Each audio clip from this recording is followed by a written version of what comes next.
Elhamdülillah, esselatu vesselamu ala Resulillah, amma ba'd. Assalamu alaikum ve rahmetullahi ve berekatuhu. Dünyanın her qaysı joylarida yaşayotgan muhacir, misafir, bizning Uyg'ur qarindoshlarimiz ikramimizga hoş geldinglar.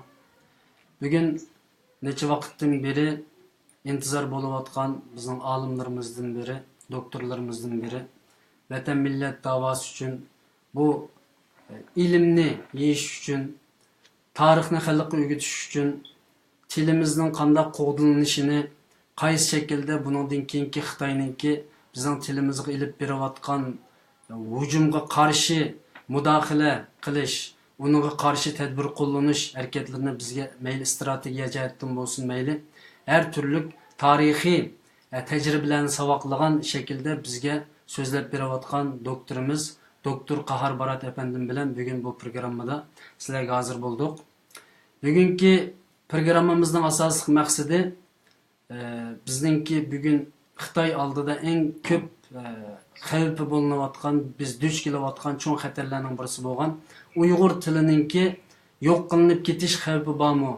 Uyghur tilimiz qanday qilgan vaqtida mayli chet elda bo'lsin, mayli vatan ichida bo'lsin saqlab qola olamiz. Yani bir milletning mavjudiyatiningki asosliq şartlardan biri bo'lgan bu til masalasi ustida qarindoshlarga doktor Qahar Barat efendim bizga o'zining ilmi orqali tushuncha berdi, bizga ilm o'rgatdi.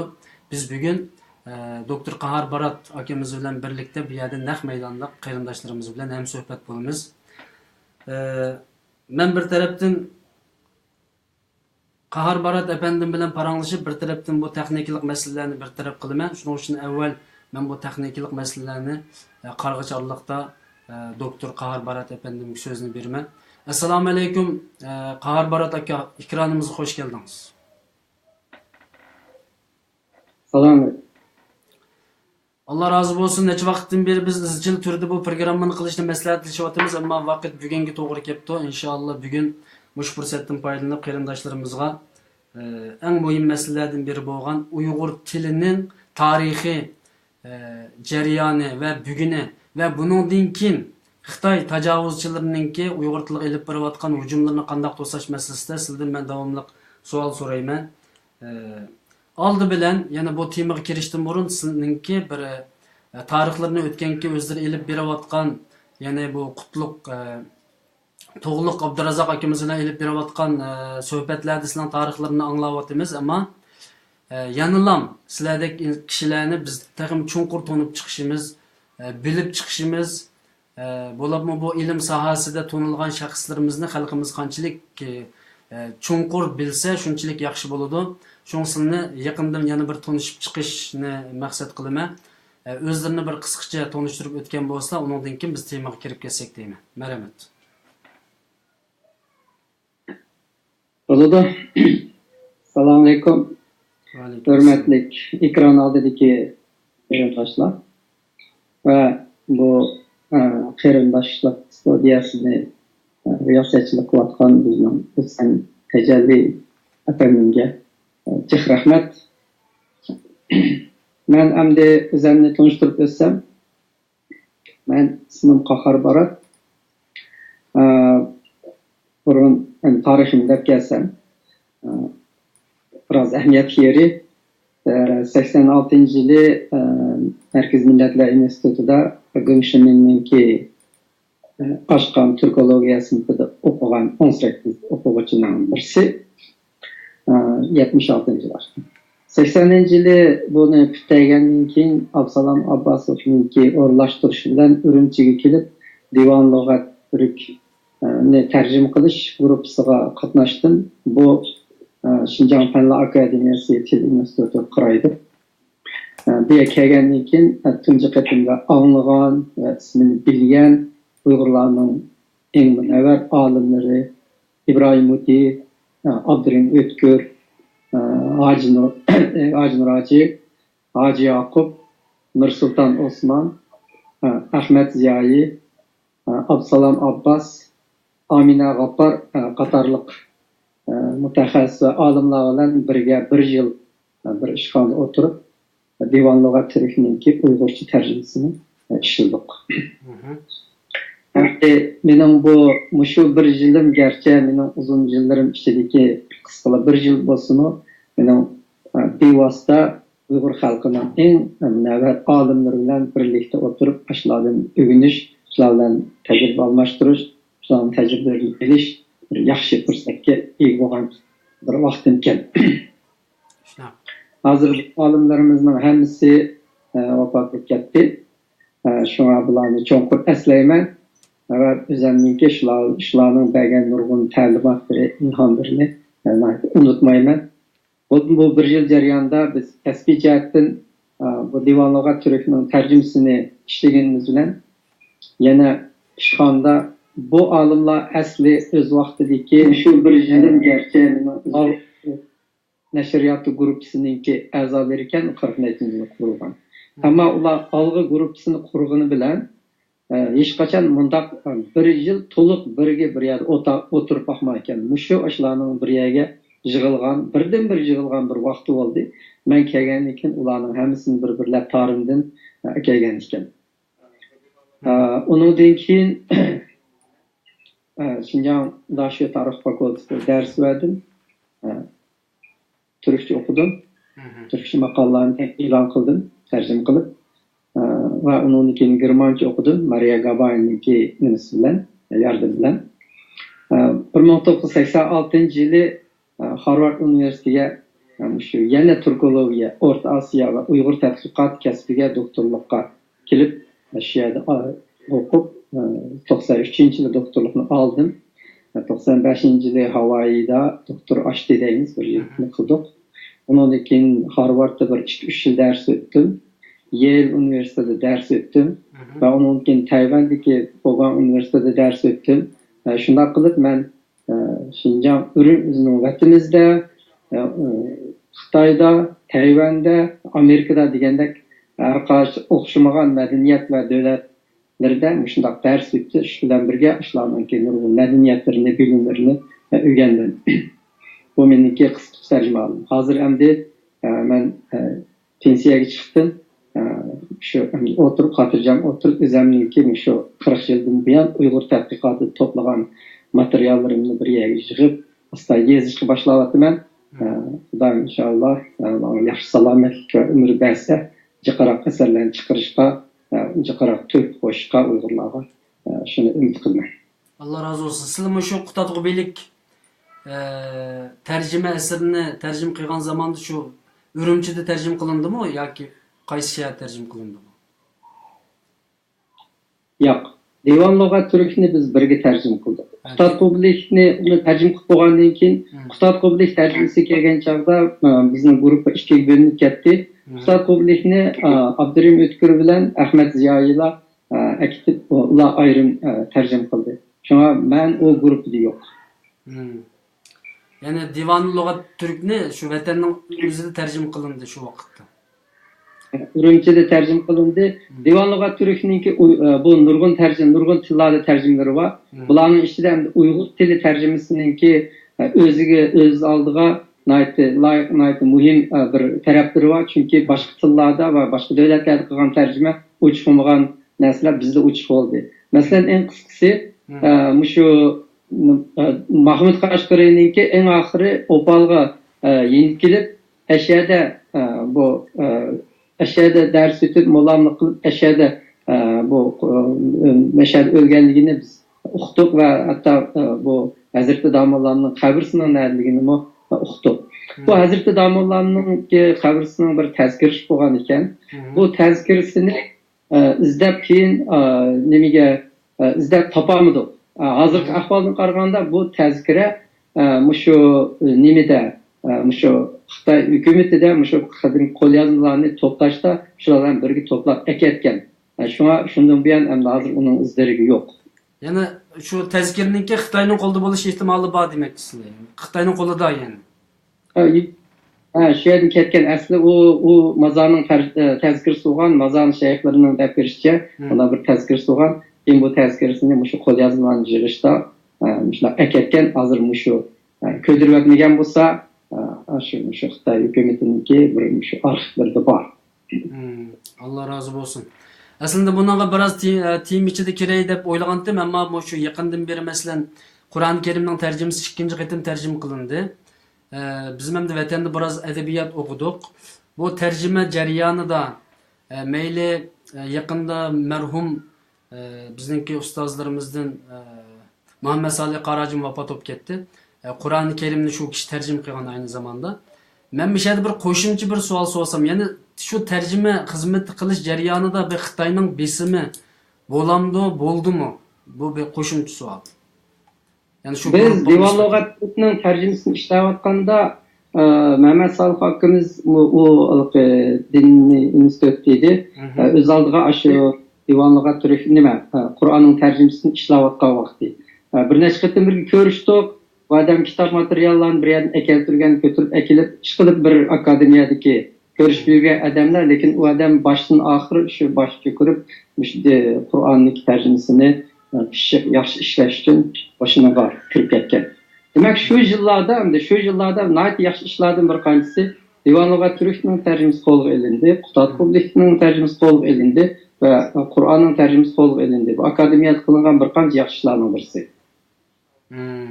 Yani şu vaqtda bir Xitoydan besim bo'lamdi, bo'lmamdi, yani yuqoridan mesela mandaq tercüme qilsizlar, ma so'zlarni ishlatsizlar, ma so'zlarni ishlatmaysizlar deb bu şekilde bo'lamdi. Ya Muhammed Salih Tamalam divan Kur'an'ı tercüme kılganda Xitayning bu İslam dini kitaplarga şart koyuş siyaseti düşmegen. O çağlarda biraz siyaset keng eçitilgen o şunun pullarını ajratkan jazmanki Muhammed Salih Tamalam Kur'an'ın tercümesini hiç qanday cheklimi bo'lmagan ahvol ostida o'zininki to'g'ri bilgan şu tercümesi bo'yicha şu erkin ve to'g'ri öz aldığa tercüme qilib chiqqan bir. Sizlarninki guruhinglarga bir undaq bir nim bo'ldimi? Ya'ni Xitoydan besim bo'ldimi? Yo'q, o chaqda bizning guruhga Xitoydan besim bo'lmadi. Bu da shu bizga birinchi shaharlik deganda bir uy verdi. Shu yerga yig'ilamiz, shu yerda ishlaymiz. Undan keyin pul ajratdi. O chaqlarda bu Divan Lug'at Turkni undaq tercüme qilsa degan gap yo'q. Şu qisqagina bir mezgil echib o'tish siyosatining bizga kelgan bir g'ilpot yo'riq vaqt ekan desak bo'ladi. Allah razı olsun. Xo'sh, rahmat. Yani bu aynı zamanda vatandan tortib keyin hatto bizniki ko'plarimiz bilamiz Harvard universiteti bu dunyo mashhur maktablarning birisi. Bu yerda qanday darslarni o'tdilar? Ders ötüştüm başka ben avval muallimlerimi tanıştırıp vereyim. Hoş. Bununki bizning fakultetning, bizning bölümning başlığı Richard Fry, bu nima İran ve Orta Asya tadqiqotida dunyoda tanilgan adam. Mening bevosita ustozim Shinasi Tekin, bu Türkiye'de ve Türkologiya sohasida tanilgan yaxshi olim. Ondan başka Owen Latimore Qatarlıq bu alimlar bilan görüşdük ve shular bilan doim biz senaryolar bo'ldik. Ishqilib Harvardda men 15 yilda turibman, hisoblab baksam shu O'rta Osiyoga munosabatlik bizda ikki bir doklad berish seriyasi bor. O'rta Osiyoga darsdan boshqa dokladlardan 1000 necha yuzni anglatdim. Shu 15 yil jarayonida. Şu ondan keyin Harvardni bitirgandan keyin Arliqda din tadqiqot instituti var. Shuni kirib u yerda dars berdim. Bu bergan darslarim birisi shu Turkiy tillarni selishtirim Turkiy tillar nimasi kelganda hamda shuni qo'shimcha bir muallim assistent deymiz. Shunday qildik. Uyg'ur tilidan dars o'tganlarga ayrim dars berdim va hatto Xitoy tilidan dars berdim. Ancak qilib Harvardda 15 yil vaqtini o'tkazdim. Yani siz undan keyin Yale Üniversitede lektor bo'lib, u yerda 3 yil dars berdim. Yani siz şu Xitoy tiligim pishiq, yani hisobda. Xitoy tiligim pishiq, chunki O'rta Osiyo tadqiq qilish uchun haqiqatan Xitoy tilini yaxshi bilish kerak. Chunki Xitoy tilida yozilgan nimalar, manbalar noytijiq. Bunu öğrensek mi mecburi şu izlenişke, öğrenişke mecbur olduk. Çünkü öğrendik. Xo'sh, undan boshqa siz Tayvanda o'qidingizmi yoki u yerdan dars berdingizmi? Tayvan Akademiyasida yarim yil tadqiqot bilan shug'ullandim. Hmm. Onun için Tayvan'ın bir Fuguan Üniversitede bir yıl ders verdim. Ders vergende asasen tilşünaslık ve onun için Orta Asya, Budizm tarihinden ders verdim. Bir yıl. Masalan Tayvanda mesela Örkeş Devlet deb bir shaxs bor bizning Uyg'urlarning ichidan chiqqan. Ular bilan masalan yaqindan beri bu ikramga ikkilman deb aloqalashyaptimi? Ular bilan bir badi keldilar bo'ldimi yoki bu bir shaxsiyroq bir savol bo'lib qoldi? Yo'q, ular bilan yaxshi borib keldiğimiz bor. Ondan başqa Tayvanda asli o'z vaqtida shu Jankayshi bilan birga ketgan bizningki bir qancha yaxshi Uyg'ur cho'nglarimiz, ziyolilarimiz bor ekandik. Bu Yolbas Efendi bilan ko'rishamay qoldik. Lekin Abdullah Timen degan bir yaxshi ziyolarimiz bilan ko'rishdik. Bizlar undan aloqalashimiz, vaqtimiz yetsa bir-birlarga ko'rishimiz. Bu yerda endi bir aslab qo'yaylik. Abdullah Timen Uyg'urlarning ichidan chiqqan bir yaxshi ziyoli. Bu o'zadiq she'r to'plamidan chiqqan Uyg'ur til o'rganish haqida 7 yillik darslarni chiqqan. Undan boshqa Tog'ri deb shu hukumatninki nimasida budjet bilan chiqqan bir Uyg'urcha jurnallari bor. Ashada bir odam o'z yolg'iz qolgan bo'lsa-mu, Uyg'urning chirig'ini o'chamay yashab turgan bir odammiz. Hozir bu odam 90 yosh kirdi, ojizladi. Mushu odamni bir yo'qlab qo'yish va uning ba'zi so'zlarini anglab beqish aslida bizning mas'uliyatimiz bor edi. İnşallah eğer fırsat çıksa biz o akalarımızın izleyelim. Şu Uygur Kırındaşlık Stüdyosu namından izleyelim. Ben Örkeş Devlet Efendim bilen aloqa qilishga tirishayapman. Xo'sh, vaqtning tezligi tufayli ba'zan yaxshi istik bo'lmadi bu ishlar. Men bir odamni avatish kerak. Chunki bu Abdullah Timen yaşandı. Salomatligim ojiz. Hozir anglasam erkin harakat qilolmaydi. Mening ishim qiyin. Mushu tez vaqtning ichida, fursat ichida shunday bir bizniki biladigan bir odamimizni sizlar avatsanglar berib ashuni odamning o'zini gaplarini zo'rg'a olsak, savollar so'rasak, suhbat o'tkazsak yaxshi bo'ladi. İnşallah eğer men fırsat bo'lib qolsa, men berib sinab olib kelsammi bo'ladi.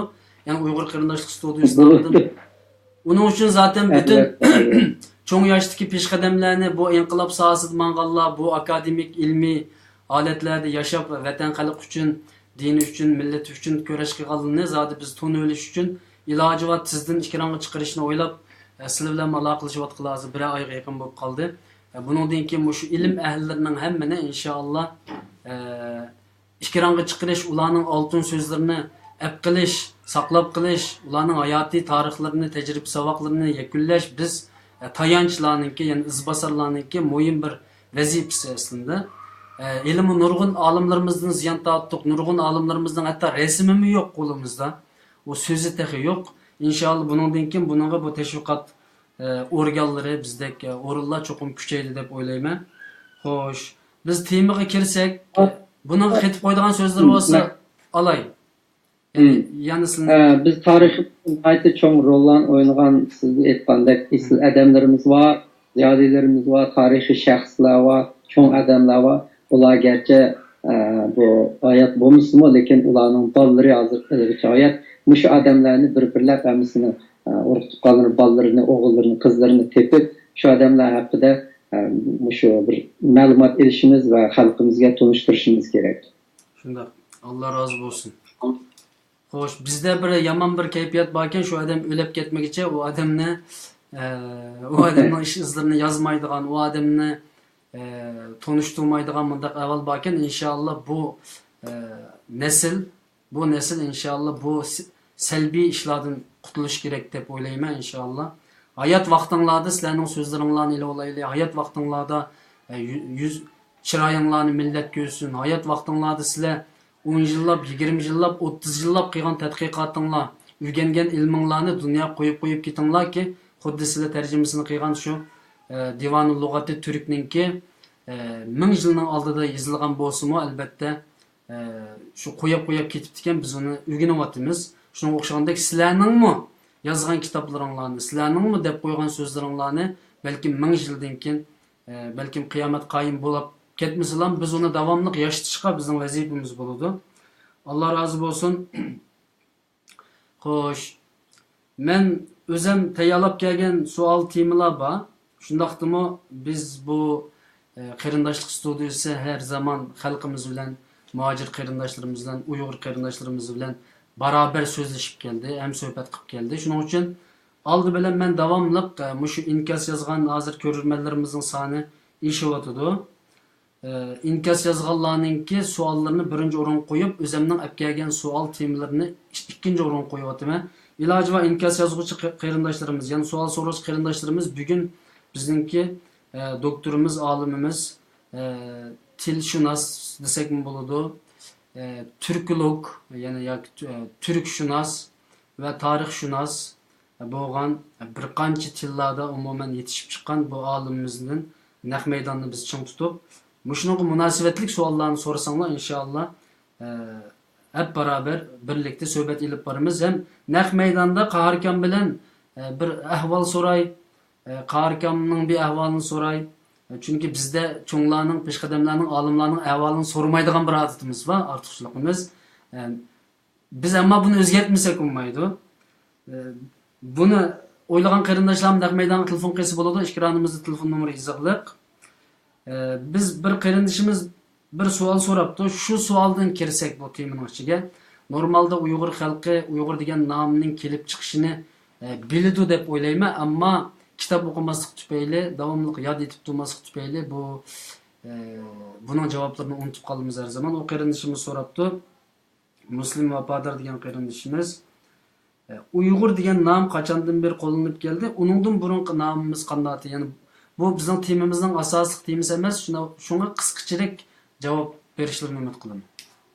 Yani Uyg'ur qachondan beri qo'llanib kelgan bir ism degan so'zdi.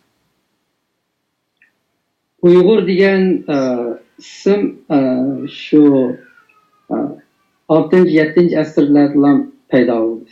Lekin bu tarix tadqiq qilganlar bu Uyg'ur degan ismning qandaq kelganligi haqidagi nurg'un tarixiy faktlarga qarab Uyg'urning asli undan burun Tele ekanligi, Tele'den burun Dingling ekanligi aniqlandi. Bunga hozirgacha hech qanday bir gumon qo'ygan bir odam yo'q.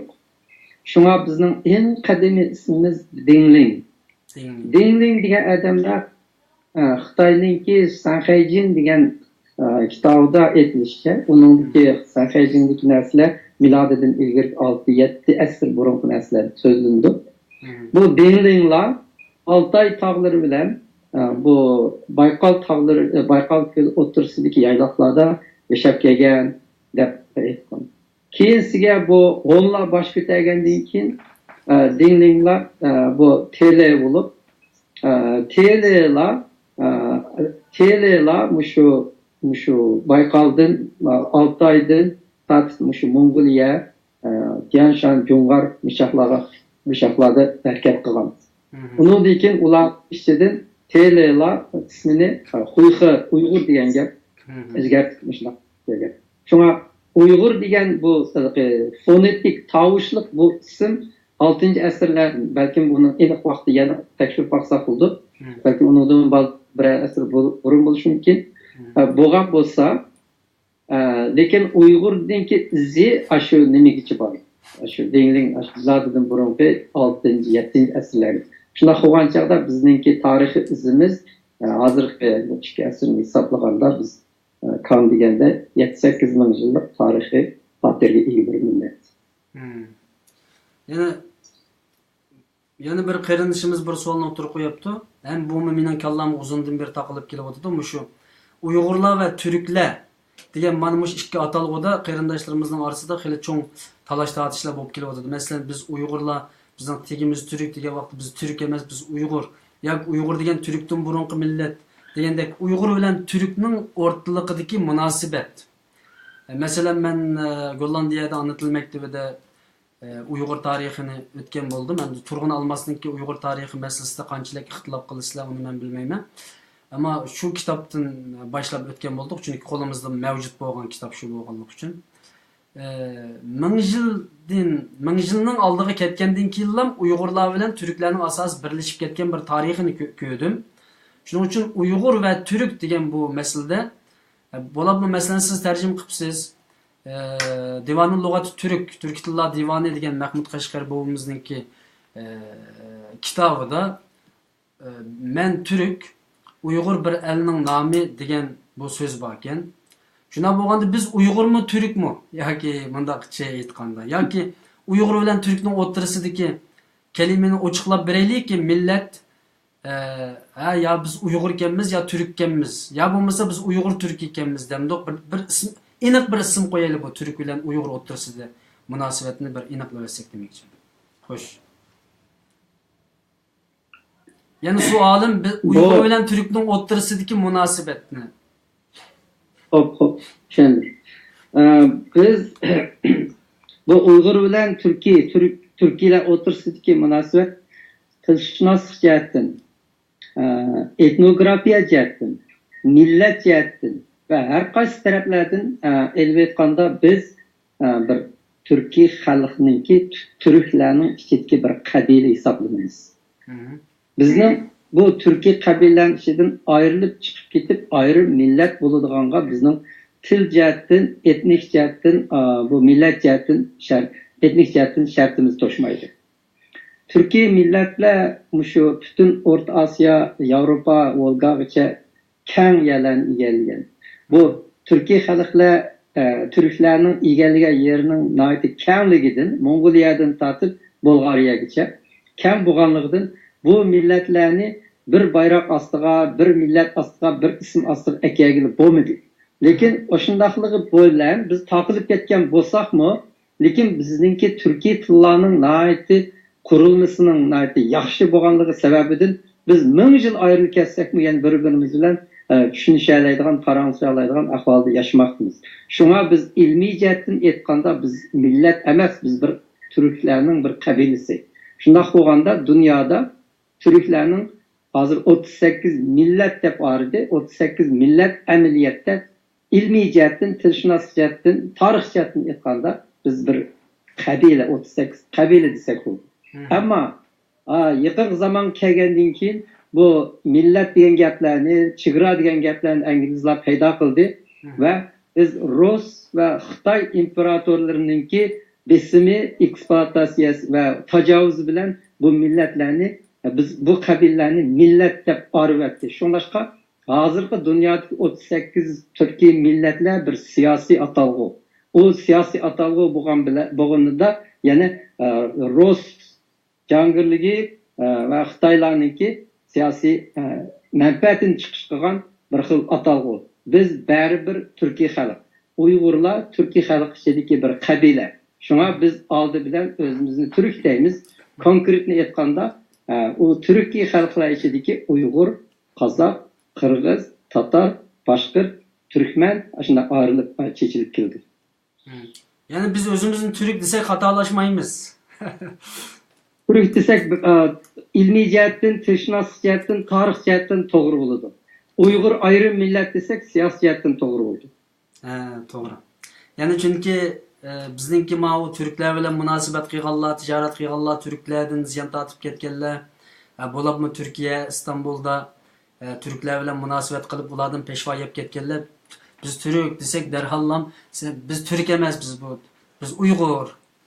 deb mandaq Turk bilan Uyg'urning o'tirsini araydigan holatlar ancha-muncha anglab qoldi ekan jamiyatda. Uning uchun bu nihoyat aniq bo'ldi. Ya'ni asli tegimiz bir bo'lgan bir millatmiz. Uning uchun biz çünkü yaqinda masalan bir kishilar bir nimani o'ttirib, bir fikrni o'ttirib tashladi. Men Uyg'ur emas, Uyg'ur Turkiy deb. Menga bu gap biroz yaqin keldi endi. Uyg'ur Turkiy bunda desakchi masalan biz Uyg'ur Turkiy desek, bu qanday gap bo'ldi? Bu mu to'g'ri? Agar bir yerlarda bir kimlar bizni sen kim desa, Uyg'urligimizni tushuntirib qo'yamisak, oldidan biz Turk desak bo'laverdi. Biz Türk dep Uygur Türk desek, Uygur Türk'nün ki bu atalgının bir yaxşı yeri Türkiye ile işi de mesela Türkiye'de okup kalsak sen kim desek, ben Uygur Türk desem ha bunun için demek Türkiye Türkler işideki Uygur kabilesi boğan Türk diyenini bildirdi. Bu mu buludu? Şuna hem de bu Türkiye milletler deyimiz hazır. Bilmeyeceğini etkanı Türkiye. Kabiller arasında bu talaş tartış, yer talışış, sokuşuş, uğraşış bu ezelden bu gelgen bu dünyada her kadar yerde olsun bulduğun iş. Lekin tarihten bu yankı Türkiye kabiller arasındaki uğraşlar ve perhler bilen hazır kısmındaki farkı var. Hazır eğer Kazak'ını, Kırgız'ını, Türkmen'ni, Uygur'ni, Özbek'ni bir yere koşup sen ver dese bular biz yak dep turvalımız. Hemimiz boynumuzda qarıyımız, biz emes dep turvalımız. Bu hem de bunda etken çağda orasındaki siyaseti üstünde vatkan birge. Yani bu Uygur bilen Türk'nün oturası da yani hulasa, bunu hulasını versek asasen farkı yok. Yani eslimiz bir, neslimiz bir.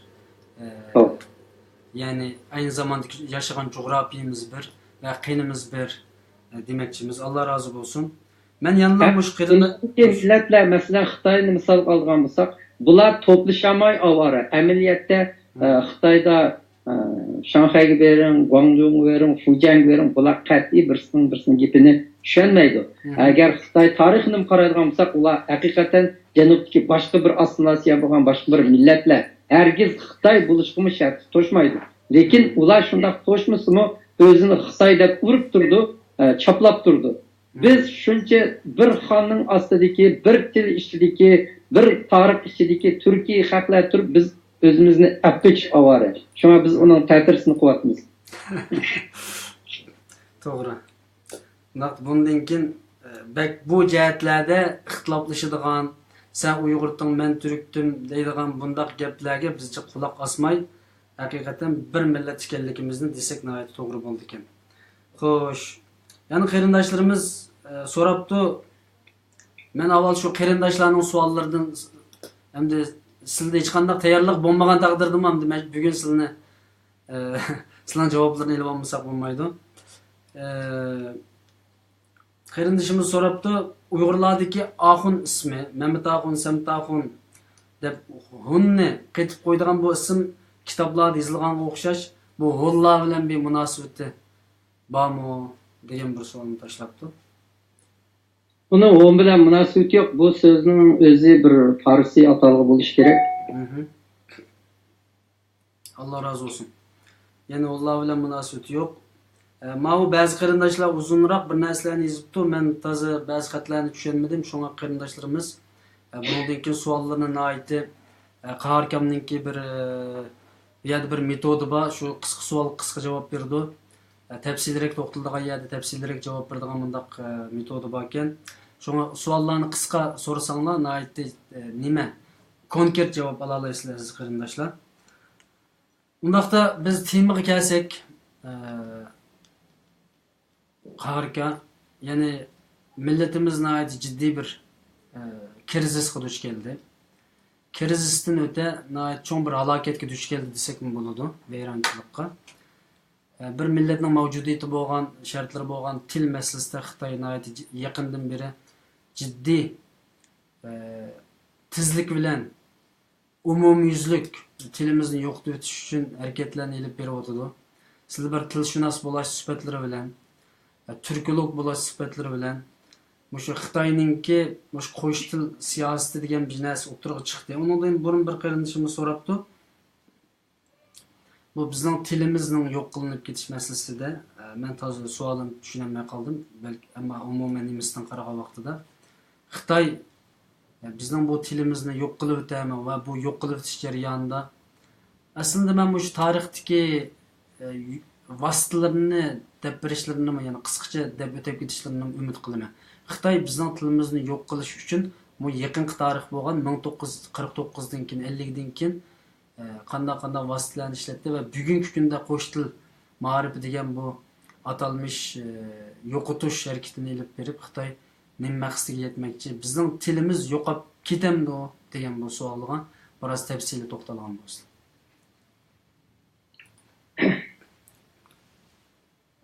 bu qo'shtillik maktabning maqsadini biz bilamiz, bu ta'kidlasak bo'ldi.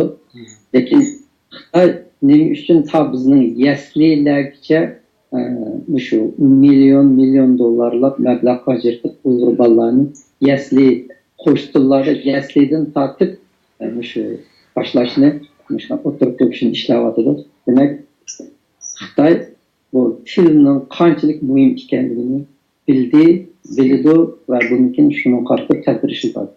Endi bunun qarab, shu siyosatning o'zining qaraganda bir millatning, Uyg'ur millatining tirilib qolishi, saqlanib qolishida bizning tilimizniki naqadar muhim o'rin ekanligini shu salbiy aynaksinmi ko'rib olib bo'ladi. Shundoq. Bu qo'shtil ma'rifi degan bu endi buni chiqarishdan burun Xitoy 50-70 yil jarayonida 1950 dan keyin qanday vositalarni ishlatdi, buni to'xtalsak bo'ladimi? Tilimizni yo'qlash uchun. Bo'ldi. Nima uchun degan vaqtida tilimizni 70 yildan beri yo'qotmoqchi bo'lsa Xitoy nima uchun yo'qotolmadi bu bir? Ikkinchisi, buningdan keyingi qo'shtil ma'rifi degan bu gap bilan Xitoyninki yo'qotib o'tish ehtimoli bormi demoqchi-da, men shuni bog'lamoqchi. Xo'sh. Uyg'ur tili, Uyg'ur adabiyoti Xitoydagi 56 millatning ichida birdan-bir o'z tilimiz bilan universitet darajasida darslik chiqargan. Ya'ni o'z tilimizdagi darsliklar bilan bir butun universitetni bitira oladigan bo'lgan darajaga chiqqan millat birdan-bir biz. Boshqa 56 millat ichida bizdek bundaq yuqori o'zining ana tilini, o'zining tilini bunchalik yuqori madaniyat saviyasiga chiqarganlar yo'q. Demak, shunday bo'lganda biz Xitoy tili bilan tap-tang taqorish tura oladigan bir til. Amaliyotda eng burunqi shu jadidlar ochgan maktablardan hisoblaydigan bo'lsakmi, Xitoy bilan teng darajada biz menib kelgan. 50-yillarda shu Uyg'ur o'rta maktablari uchun butunlay Sovetdan kiratdi, darsliklar qilin tashliq ishlangan shu nimalar kiratdi. Shu chog'dagi o'rta maktablarning saviyasi Xitoy davlati bo'yicha baholagan chog'da Shanxaydan qolsa Uyg'urcha o'rta maktablarning 2-o'rinda shunaqa turganda endi.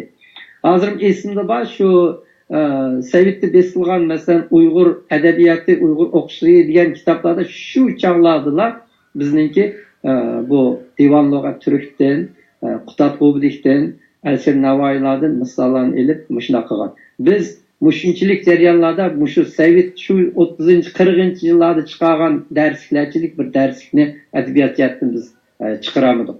Shunga Uyg'ur tili shunday bir yuqori darajalik taraqqiy qilgan shunday bir til.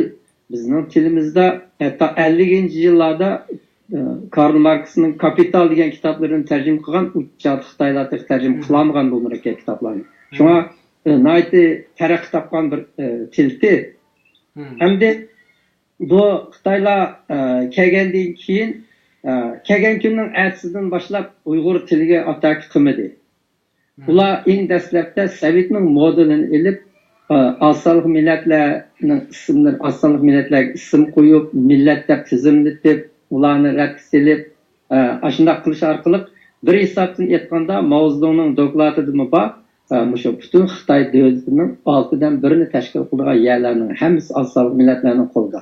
Shunlashqa ular Moskvaning usuli bo'yicha asonlik millatlarga millat nisbi berish va bu orqali o'zini yaxshi ko'rsatish orqali asonlik millat siyosatini qo'llandi. Bu tarafi biroz ilg'or bo'ldi desak bo'ladi. Masalan, Tunganlar bir umr jang qilib, 100 yillab jang qilib millat bo'lamagan. Gomindangning vaqtida bizni ayrim millat usul deganda jankesh unmagan.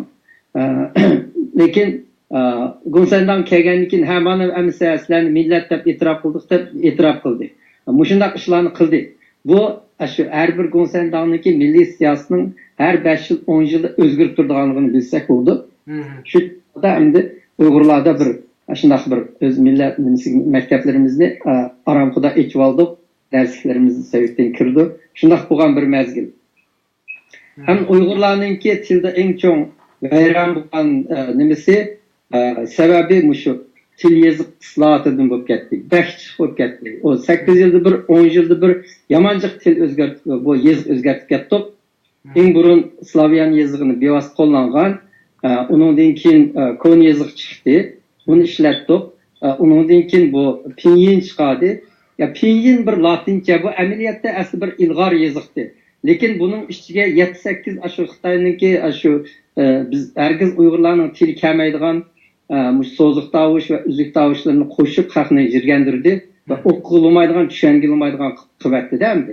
Shuning bilan bu narsa bumi biz Uyg'urlarni 10 yil qalaymakan qildi. Eng oxirgi vaqtda shu 80-yilda men o'sha til instituti bo'lg'achqa biz avtonom rayonlik xalq vakillar avtonom rayonlik hukumatning yig'in zaliga bordik. Bizning institut bir loyiha chiqardi. Bu loyihani chiqarishdan burun albatta Abdusalom Abbos, Temur Davomatlar, bu Mirsulton akamlar bular qastirdan deyishib olgan.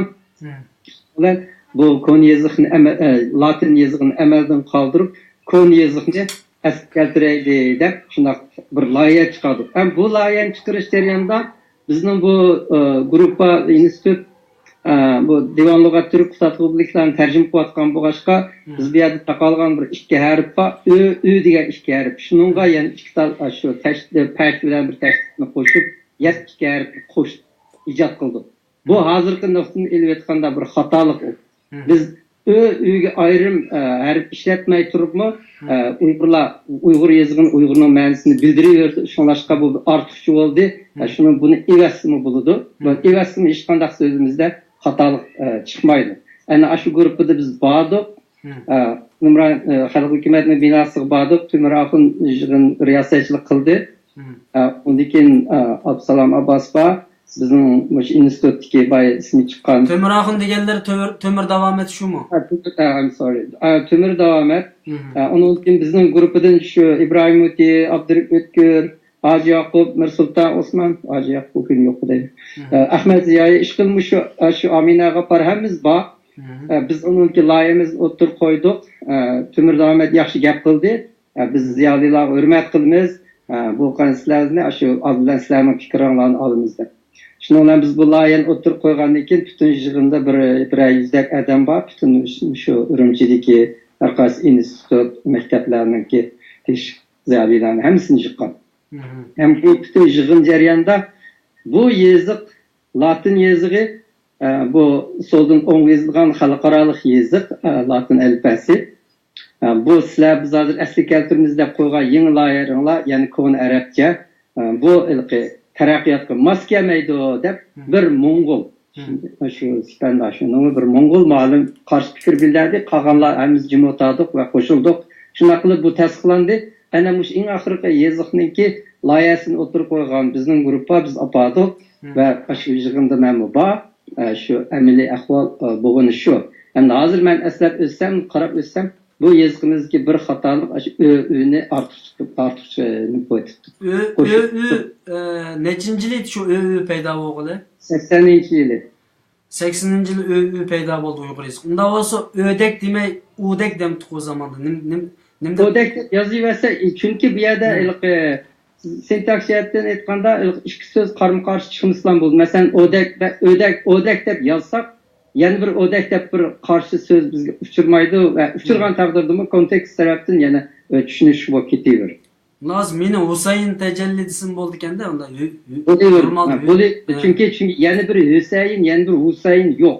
Faqat Husayn. Demak bu bundan keyingi tadqiqotimizga muhim bo'lgan so'zlar bo'lganligi uchun qayta so'rab qo'ydim. Alloh rozi bo'lsin. Xo'sh. Buning yana qo'shimcha qistirgan gaplar bo'lmasa men boshqa savolga o'tib ketaman. Hop. Bizningki qarindoshlarimiz sizlarniki Temur Axun degan so'zlardan ajablanibdi. Bu endi o'lib ketgan odamning keyindan biz biznaz demaymiz, ammo shu vaqtda sizlar ishlayotgan vaqtda bu Temur Axun degan odam, yana Temur Davomat degan yani bu xizmatlarni qo'llash jihatlarda qanday bir rol o'ynagan taraflari bormi? Men buni qo'shimcha so'rab qo'yay.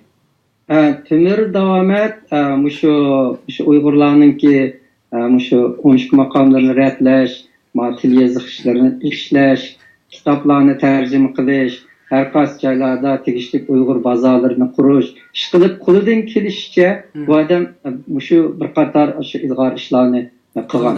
Albatta bu odamdan cho'ng Tümür Damet'ten çok ümit kütememiz o bir Kıpkızıl komünist kadri bunu vangıma azık sep işitip muşundak özünki bütün tıkıvelişkan ait çok paylangan.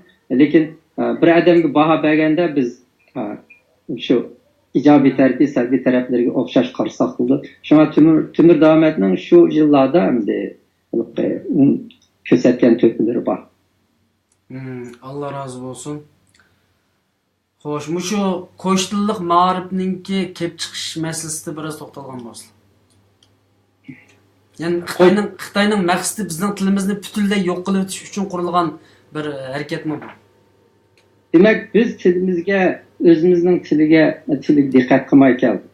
Qanchalik muhimligini tushunmadik, Xitoylar tushundi.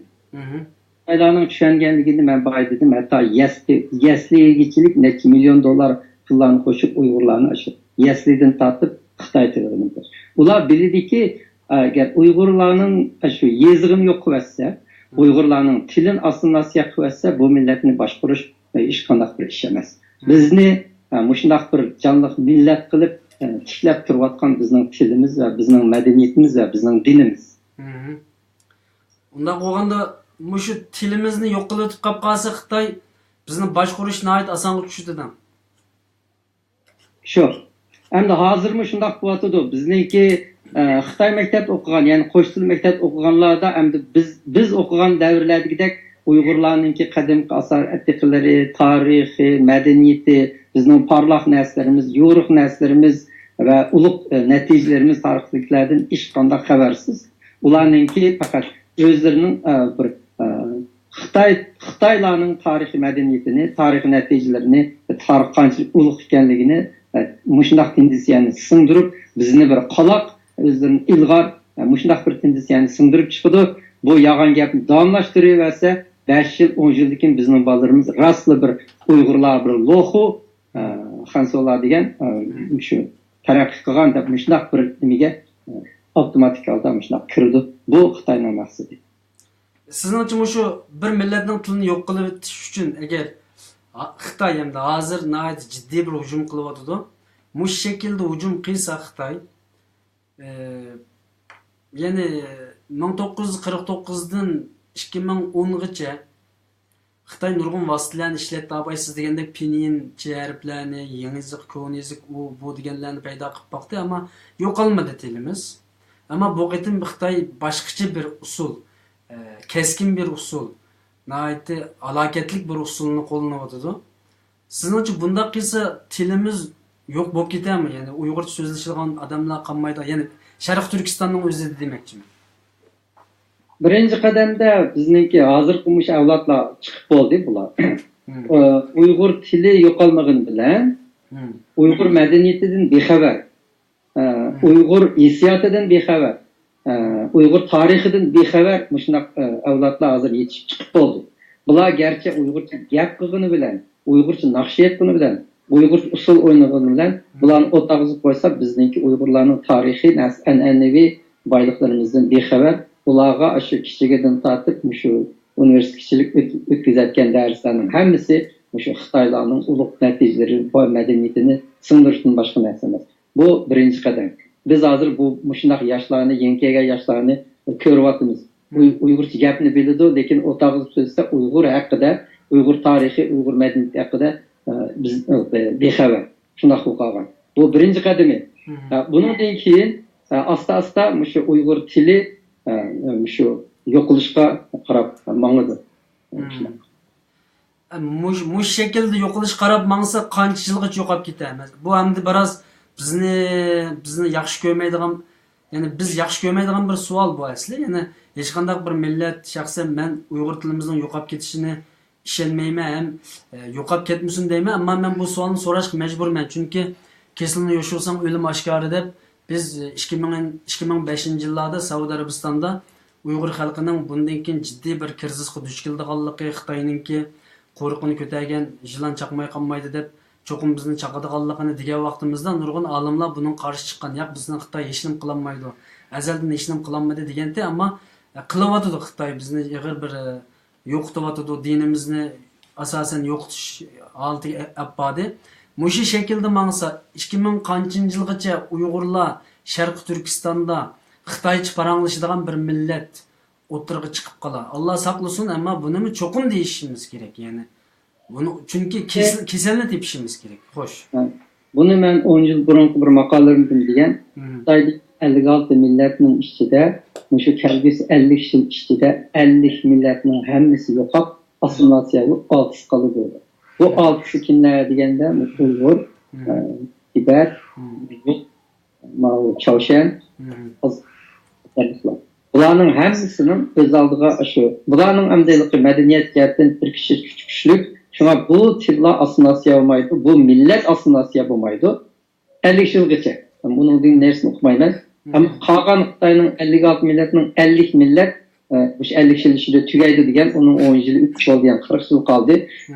Niyette müşkili biz Xitoy dövletiga bardigan bolsak, yaxshi o'tag'zi so'rmasa o'zining Achangzu, Tuzu, Vachangzu, Miaozu, Yaozu deganlarini o'zi chiqarmasa qattiq ular Xitoy. Şu. Bu milletlerinin özünün tağının içinde məhz köylerdimi, mekteplerimi bu bakmagan, bularning Xitoyga qarshi qilgan öz tilini, öz milletini saqlab qolgan kuchi yo'q deganlik. Şuna hazır bular amaliyotda 50-60% yo'qib bo'ldi. Manjularni hisob qiladigan bo'lsak, Manjular 10 milyon deydi. Fakat şu nüfus tizimlatganda Manju denilse, o Manjuluk ne tügen biz Manju assimilasiya bo'ldi deymiz. Assimilasiya bo'lgan millet ana şu. Milletini tanıydı, nüfusta yazıdı, lekin tili tügedi. Ma başka 50 millet, başka 49 millet mi okşaş hikaye. Özünün nüfus degense qaysı millet ise öyle telefon verip milletimden ismini mi deb sorap yes qo'yishni bildi. Lekin amaliyotda butunlayli bo'lib ketgan bir Xitoy. Biz ham assimilasiya deb ashundaymiz. Shunday bo'lganda ma Uyg'urdan iborat 6 millet yani saqlanib qoldi. Saqlanib qolgandimi men dedim cheksiz saqlanib qoldi dedim. Kam deganda bu 50 yillargacha Uyg'urlarda bu assimilasiya bo'lib ketgan ish yo'q. Ammo hozir ko'ryapmiz bizde 2 avlodga yaqin yoshlar, bir avloddan ishga oshdi, bir avlod yoshlar o'z madaniyatimizdan bexabar cho'ngib bo'ldi. Buni bir cho'ng yo'qolish. Yani bu yerda bir qo'shimcha bir savolni o'tirib tashlasam, Manjularninki assimilasiya bo'lib ketishdi, ya'ni tilining yo'qolib ketishi yoki madaniyatlarining yo'qolib ketishida ularning coğrafiyalik o'rni Xitoy bilan jiq aralashganlik tufaylidan bo'ldimi yoki yana o'zining zimini bo'lmaganligi uchun? Buning da asos bundaq tiz assimilasiya bo'lib ketishdan nima sabab? Chunki Manjular qilgan zulmni bizga qilgan zulmni Manjular qilmadi deb o'ylayman men, shu Xitoylar. Ya'ni bundaq zulm qilmasimi ular assimilasiya bo'lib ketdi. Buning sababini bilamsiz? Bunun en sebebi Manjular özünün cemiyetini, mahallesini yuturib qo'ydi. Şuna ben ötkendim, başı aldığım Vancouver'dan dedim. Bizim chet eldeki Uygurlar, 80 yıl içinde hemimiz parga ayrılıp tügeymiz. Bunun sebebi bizde bu mahallemiz yok. Yani şunun için biz chet eldeki Uygurlar derhal bir hareket gelip Uygur aralarını kurup çıkışımız, Uygur aralarını teşkil etmemiz gerek. Bu Manjular şunca kudretli ega bir xondanlıktır. Bular taqilib ketdi. Lekin Manjular öz aldığı yaşaydigan bir rayonni saqlab qolmadi. Öz aldığı. Eğer Dongbida özlerininki şu Manju rayonni tili bilan şu Manju rayonni ip qolgan bo'lsa, bu millet yo'qolmadi.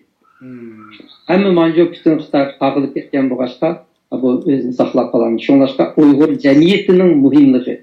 Uygur cemiyetlerindeki til ve bu şu medeniyet faaliyetinin qanchalik muhimligini shundan ko'rib olsak. Bu 20 yil ichida chet el Uyg'urlar qaraydigan bo'lsak, bizning liderlarimizning hammasi millatni tashib etib, chiqib ketib, shikoyat qilganga chiqib ketdi. 20 yil bo'ldi, ular chiqib ketib shu boshqa davlatningki deputatlarga shikoyat qilyotdi, ularning kasbi. Mahalliy ichidagi jamoatga Uyghur tilini qanday qilamiz, Uyghur madaniy faoliyatini qanday qilamiz, bularni hech kim so'ragani yo'q. Bularning qilig'ini shu, uni bilan rasmga tushdi, buni bilan so'zlashdi, falonchilar qatnashdi, 20 yil bo'ldi, shularni ko'ryapmiz. Sen o'zingning orqada, o'zingninki bir kuchli bir millat asosiy bazasi bo'lmay turib, sen hakkımın dava kılını ona şahsını köz gelmeydi. Şunun için endi biz bunda kılışka ruhsat vermeyiz. Biz çokum ballarımızga Uygurca mektepten yetişimiz gerek. En mühimi Uygur arallarını berpa kılışımız gerek. Allah razı olsun. Bu hazır sohbet kılıp muşu minutga kelgiche meni eng hoş kılgan sözlerden birisi. Bolap men muşu möhürtü kelgen vaqtida devarsam chet elde bizden burun çıkan muhacir inqilobchilar, liderlarninki Uyghur mahallesini qilmaganligi haqiqatan nayet cho'ng bir mag'lubiyat. Chunki men Istanbulga kelgan vaqtimda o kadar shunda g'aribsindimki İstanbul'da Kazak mahalleleri bor ekan. Masalan, Kazaklarninki ultraqlashgan ma'lum nimalar bor ekan ve Kazak ish o'rinlari bor ekan cho'ng-cho'ng. Kazak yani bir yer kilerleydiğin bir ortamlarını şekillendirdik ama Uygurlarning nait azken yoki yo'q deyerlikkanda, masalan Qaysariyda burun chiqqan Uygurlar mahalli shakllantirgan bo'lsa-mu. Yani xulasa milyonlarca pul harcanıptı bu davaga, Uygur davasıga. Ama mahallenin şekillendirilmegenligi bu vaqtgacha hakikaten bizni liderlarni tanqidlaydigan, liderlarga savol qo'ydigan, bu pullarni qayerga ishlatding deydigan vaqtida nima uchun bir mahallaga ishlatmadik, Uygurlarning mahallesini barpo qilolmadik deb o'tirib qo'ydigan bizningki shikoyatlarimizdan birisi bo'lsin. Unda bo'lganda sizning so'zingiz qaragan vaqtida Uygur, chet eldagi Uygurlar Sharq Turkistondagi Uygurlardan burun yo'qolib ketdi demoqchimisiz? Shundoq. Bundan keyin Uygur cemiyetleri özümüzge reis sayılsak, bu sayılgan liderlerimiz Uygur mektep geçişe makul bulsun. Hoş. Uygur cemiyetini, Uygur arallarını kuruşka makul bulsun. Uygur faaliyetlerini kollaşka makul bulsun.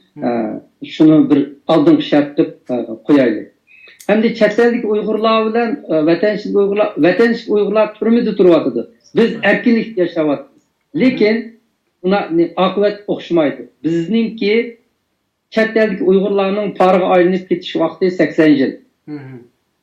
Bu 80 yıl ne için 80 yıl deyse degende ben 1986 yıl çetel çıktı. Çıkan çakta Amerika iki öylük Uygur varken, iki öylük birisi Erkiyat Özbek. Avrupa'da şu bir öylük şundakken Türkiye Arabistan'la nisap kalmaganda. Cemi bütün garip dünyasında bu bağ Uygur'un sanı 5 öylük bağmaydı. Şunçilik ahval diken değil mi? Hem de şu adamlar bizning her ketin mesela şu yığınlarımız, faaliyetlerimiz katmışıdı, sözler berdi, milletni esletdi, şu nim kılıdı. Milli roy nayt yaxşı. Biz konu Uygurlar deymiz, hem kırgınçılar çıkartken konu. Bu konu Uygurlarning birisinin mi balsı paytıken? Hazır tanımaydı, 10 ketim, 100 ketim körüstük, uydu onda balısını mı kömeyimiz? Ve Uygurca gapni bilmeydi ve yaratmaydı. Şiketken ular başka şehirlerden kılıp yılda aydiye kes kilidi bonusu yok. Aşına koyup ketken. Demek bu aşı Uygur tilin ügetmegenliği zihni aşı. Bu yeni Uygurlar mesela biz çıkan ben 86 çıktım 80. yılın ahiri 90. yıl çıkanmış biz Türk'ün Uygurlarının bana ballarımız 20'den eşik 30'u kırvatıdı. Mışların hemsini karab ötüdüğün bulsak 50% hemsi yabancı oldu. 50%. Persen yabancı oldu degeni 50% assimilasiya oldu degen gap. Çetellik olib ketdi. Hem de biz durup balımızını aran 50% kutuldurup kalsak bizning bu 50% ballarımız şu çalı Uygurçası bilen öz aşılarının ballarını kançılık Uygur kılamaydı. Kılamaydı. Şuna bizninki assimilasiya oluşumuz muşu esrinin içinde tügeyimiz biz. Lekin bu yerdeki saplık gelişte iki tekbiri var.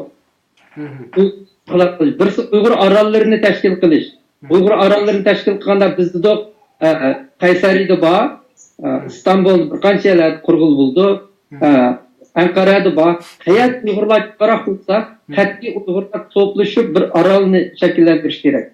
Bir imkan kadar yakın yaşaş gerek, medeni faaliyetler, tez öğreniş faaliyetlerini naiti köpeyçtiriş gerek. Uygur aralları bayada Uygurlar yok olmaydı. Bu olmaydı.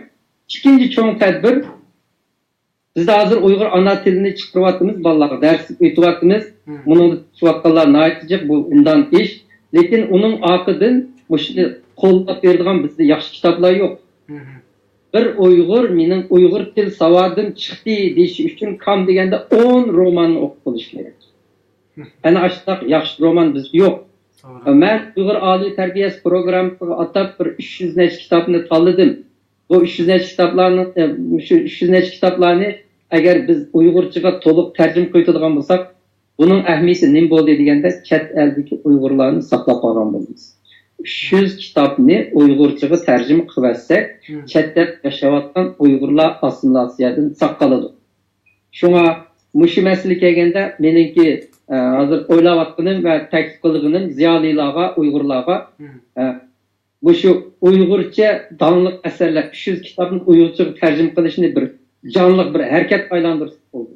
Buning uchun biz tarjimonlarni yetishtirish kurslarini ochishimiz kerak. Eng muhimi bir tarjimonlarga mushundaq qalamga qilib beradigan bir foundation qurishimiz kerak. Mushundaq foundation qurib bu tarjimonlarni yetishtirishimiz kerak. Buni bir millatimizga bo'lgan eng muhim bir töhfə degan hisobda shuni mangdirsak bo'ladi. Xo'sh. Hozir mening bilishimcha chet elda 250 parchaga yaqin Uyg'urcha kitob bor, yozilgan kitoblar yoki tarjima qilingan. Mayli diniy, mayli boshqa sohalarda bo'lsin.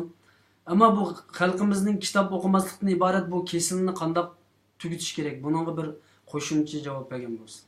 Ha, bugungacha bizning liderlarimizning yuqoridan tortib tuvangacha bir liderimizning og'zidan Uyg'ur ana tilini o'qinglar, Uyg'ur madaniyat faoliyatini o'tkazinglar, Uyg'ur kitob o'qinglar degan shunday savobli gaplardan birsini anglamadim.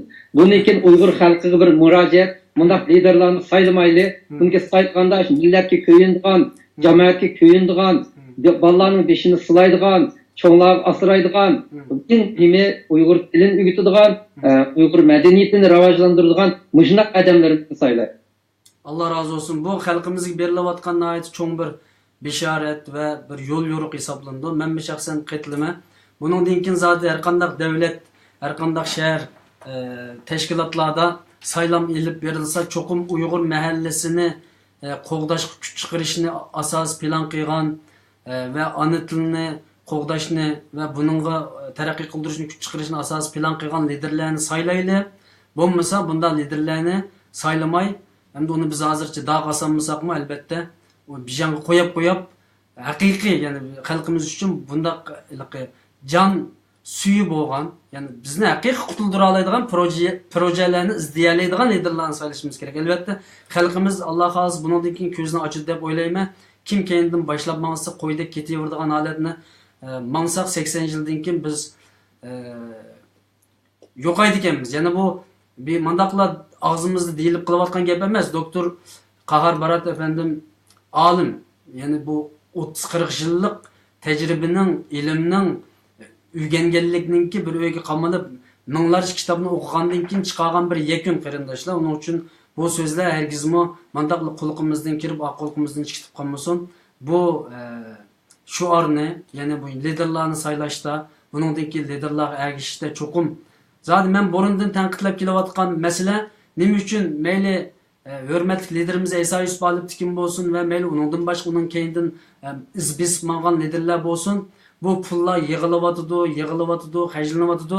Nima uchun mayli Yevropada yoki Turkiyada bo'lsin bir Uyg'urlarning markaz o'ltiraqlashgan bir mahallasiga rasmiy silinmadi, pul hajlanmadi degan savolni burundan ba, inşallah bundan keyin cho'qim tashkilotlarni diqqat qilib deb qarayman.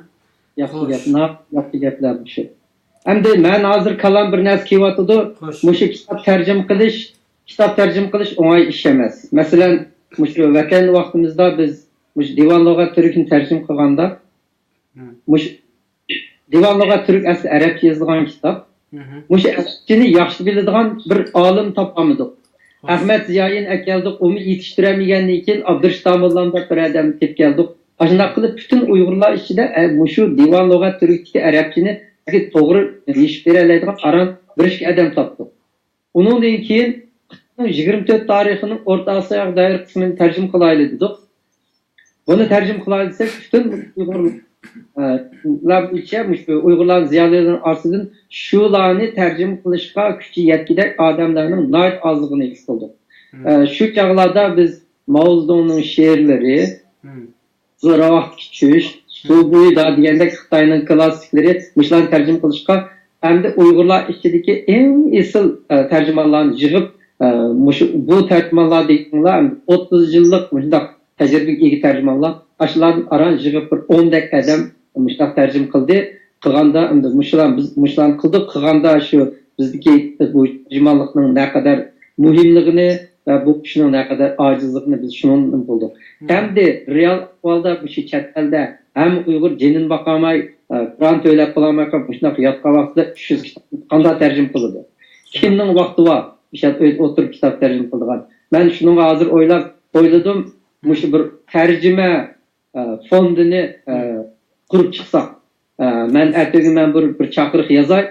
Hem fondunu kurgan şu iş kılıp Uygur ziyalilerine bir müracaat muş fonduga katnışıp özümüz muşu bütün dünyadaki Uygur hükümet orunlarından bu kampanyalardan ve şahslardan pul ianı kılıp şu tercüme kılımen diyen ismi tercümanlarımızga, yeni tercümanlarımızga biz kalem hakkını vereylik.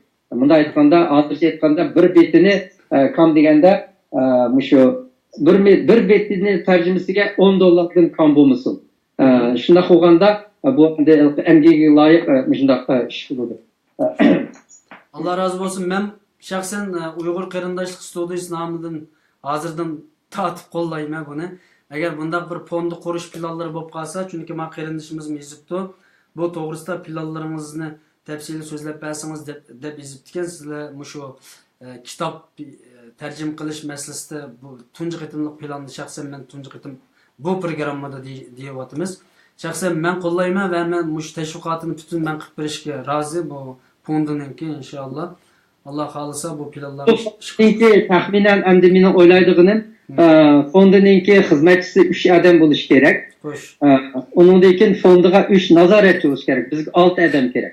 Hem de bu nazaretçi degeni hem de onu board deymiz. Bu nazaretçiler asasen yeşil çoğun olgan, pensiyaya çıkan, çıkadem bizimki konu ziyalilerimiz, kadın çoğun ziyalilerimizden buluş gerek. Ular hizmetimizni mesela jıraqtın turup nazaret kılganga mesul oldu. Hem de ma 3 fondu cemiyetinin 3 azası çokum Uygurlarının kalemi güçlük, yaxşı ziyalilerden buluş gerek. Bu yerde tercümanlarını tepiş ve yani tercümanlarını terbiyeleş. Yani tercüme metodu, sözlerini kandak tercüme kılış. Muşarakada tercümanlık kurs. Bu yerde ayrım bir yer yığamısak mı? Tor arkalık tercümanlık kurslarını, bizden tercümanlarını yetiştirsak olsun. Hem bir yer tercümanlı, bizde tercüman yok. Bütün bu çetel çıkan Uygurların hepsi tercüman. Bir iş, bizde tarihçi yok, hem Uygur tarihçi. Biz tarih bağıdamısak, tarih yazganlar, tarih okuganlar emeske. Ben yazgıçı dep yazganlar tarihçi oldu iken. Tercümanlarımı tuğmalıda tercüman bulmayken, ben şunu tercüm kılayıcı da kulu kalem ağadam tercüman buldu iken. Hem de biz bir fondu kursak, muşundak irade bağlananlarını bir yere yığıp, hazır torda nait yaxşı yok getdi. Birbirimizden paranlaşıp, onun için məlum sözlərinin tercümesi kelgen çağda bizning gücümüz yetmişse, tercümanlarımızın gücü yetmişse, millet taşlap verimiz, muşu sizlerninki radyoluk taşlap verip studiyaga sorbetlik taşını küçük Uygur milleti başka tursun. Ma sözünü qandaq tercüme qılmız, mani munda desek bulamdı bulmamdı degende. Muşundaq hem yaxtın tam küçük çıkarsak biz muşundaq oldu. Şundaq olganda men endi yani bir müracaat muş Uygur ziyalileri, bulma kalemi yaxşı yazalaydigan yaş küçük ziyalilarının muş işqa aktif bilan qatnashishini talab qilaman. Bu yerdagi tercümede hem de menimki şu jarayonni mundaq bo'ladi. Siz kitap bunu tanlab bo'ldik. Bu bar bunu belki men ancha-muncha bunun o'zgarishi mumkin, lekin 99% mushundaq bo'ladi. Mush kitapdan xohlaganni har qanday bir Uyg'ur 3 kun o'tirib terjimani qilaverish kerak. Agar bizning kelgusi quriladigan terjima fondiga o'zini bog'laydigan bo'lsa, xalqimiz biz onunla imkan kadar kolu tapkan jıkkan pulumuzu qarab turib tercüme hakkı verimiz, yardım verimiz. Onun için kesbi cihetini iletmekte biz tor arkalık mı şu kıyınçılık sözlerini tercüme kılamgan sözlerini biz tam tercüme kılış verimiz. Aşındak birbirimizde yöleş arkalık bu işini müşnaknım kılımız. Şuna ziyalilağa yan bir ketim, yaşlığa yan bir ketim müracaat şu kitabını Uygurçaga tercüme kılaydı. Eğer bu 300 kitap Uygurca tercüme olmasa bizning Uyg'urimizning ahvoli chatoq. Bu millatni qutultirishning bir tadbiri.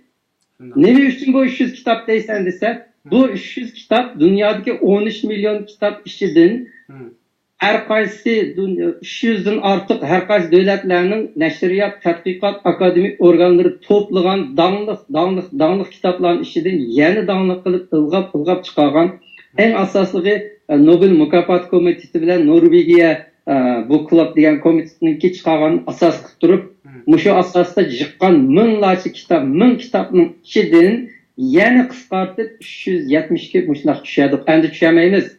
Mushu 300 kitapning agar Uyg'urcha tarjimasi maydonga kelsa, Uyg'ur tili dunyodagi 0.1% madaniyatli tillarning qatoriga kiradi. 0.1%. Dünyada 7000 til var. 4000 tilning yezig'i var. Şu 4000 tillarning ichidagi 0.1% til mushu kitaplarning tarjimasi var, qolganlari yo'q. Agar Uyg'urcha tarjimasi bo'lsa, biz shu madaniyatli tillarning qatoriga kirkitimiz.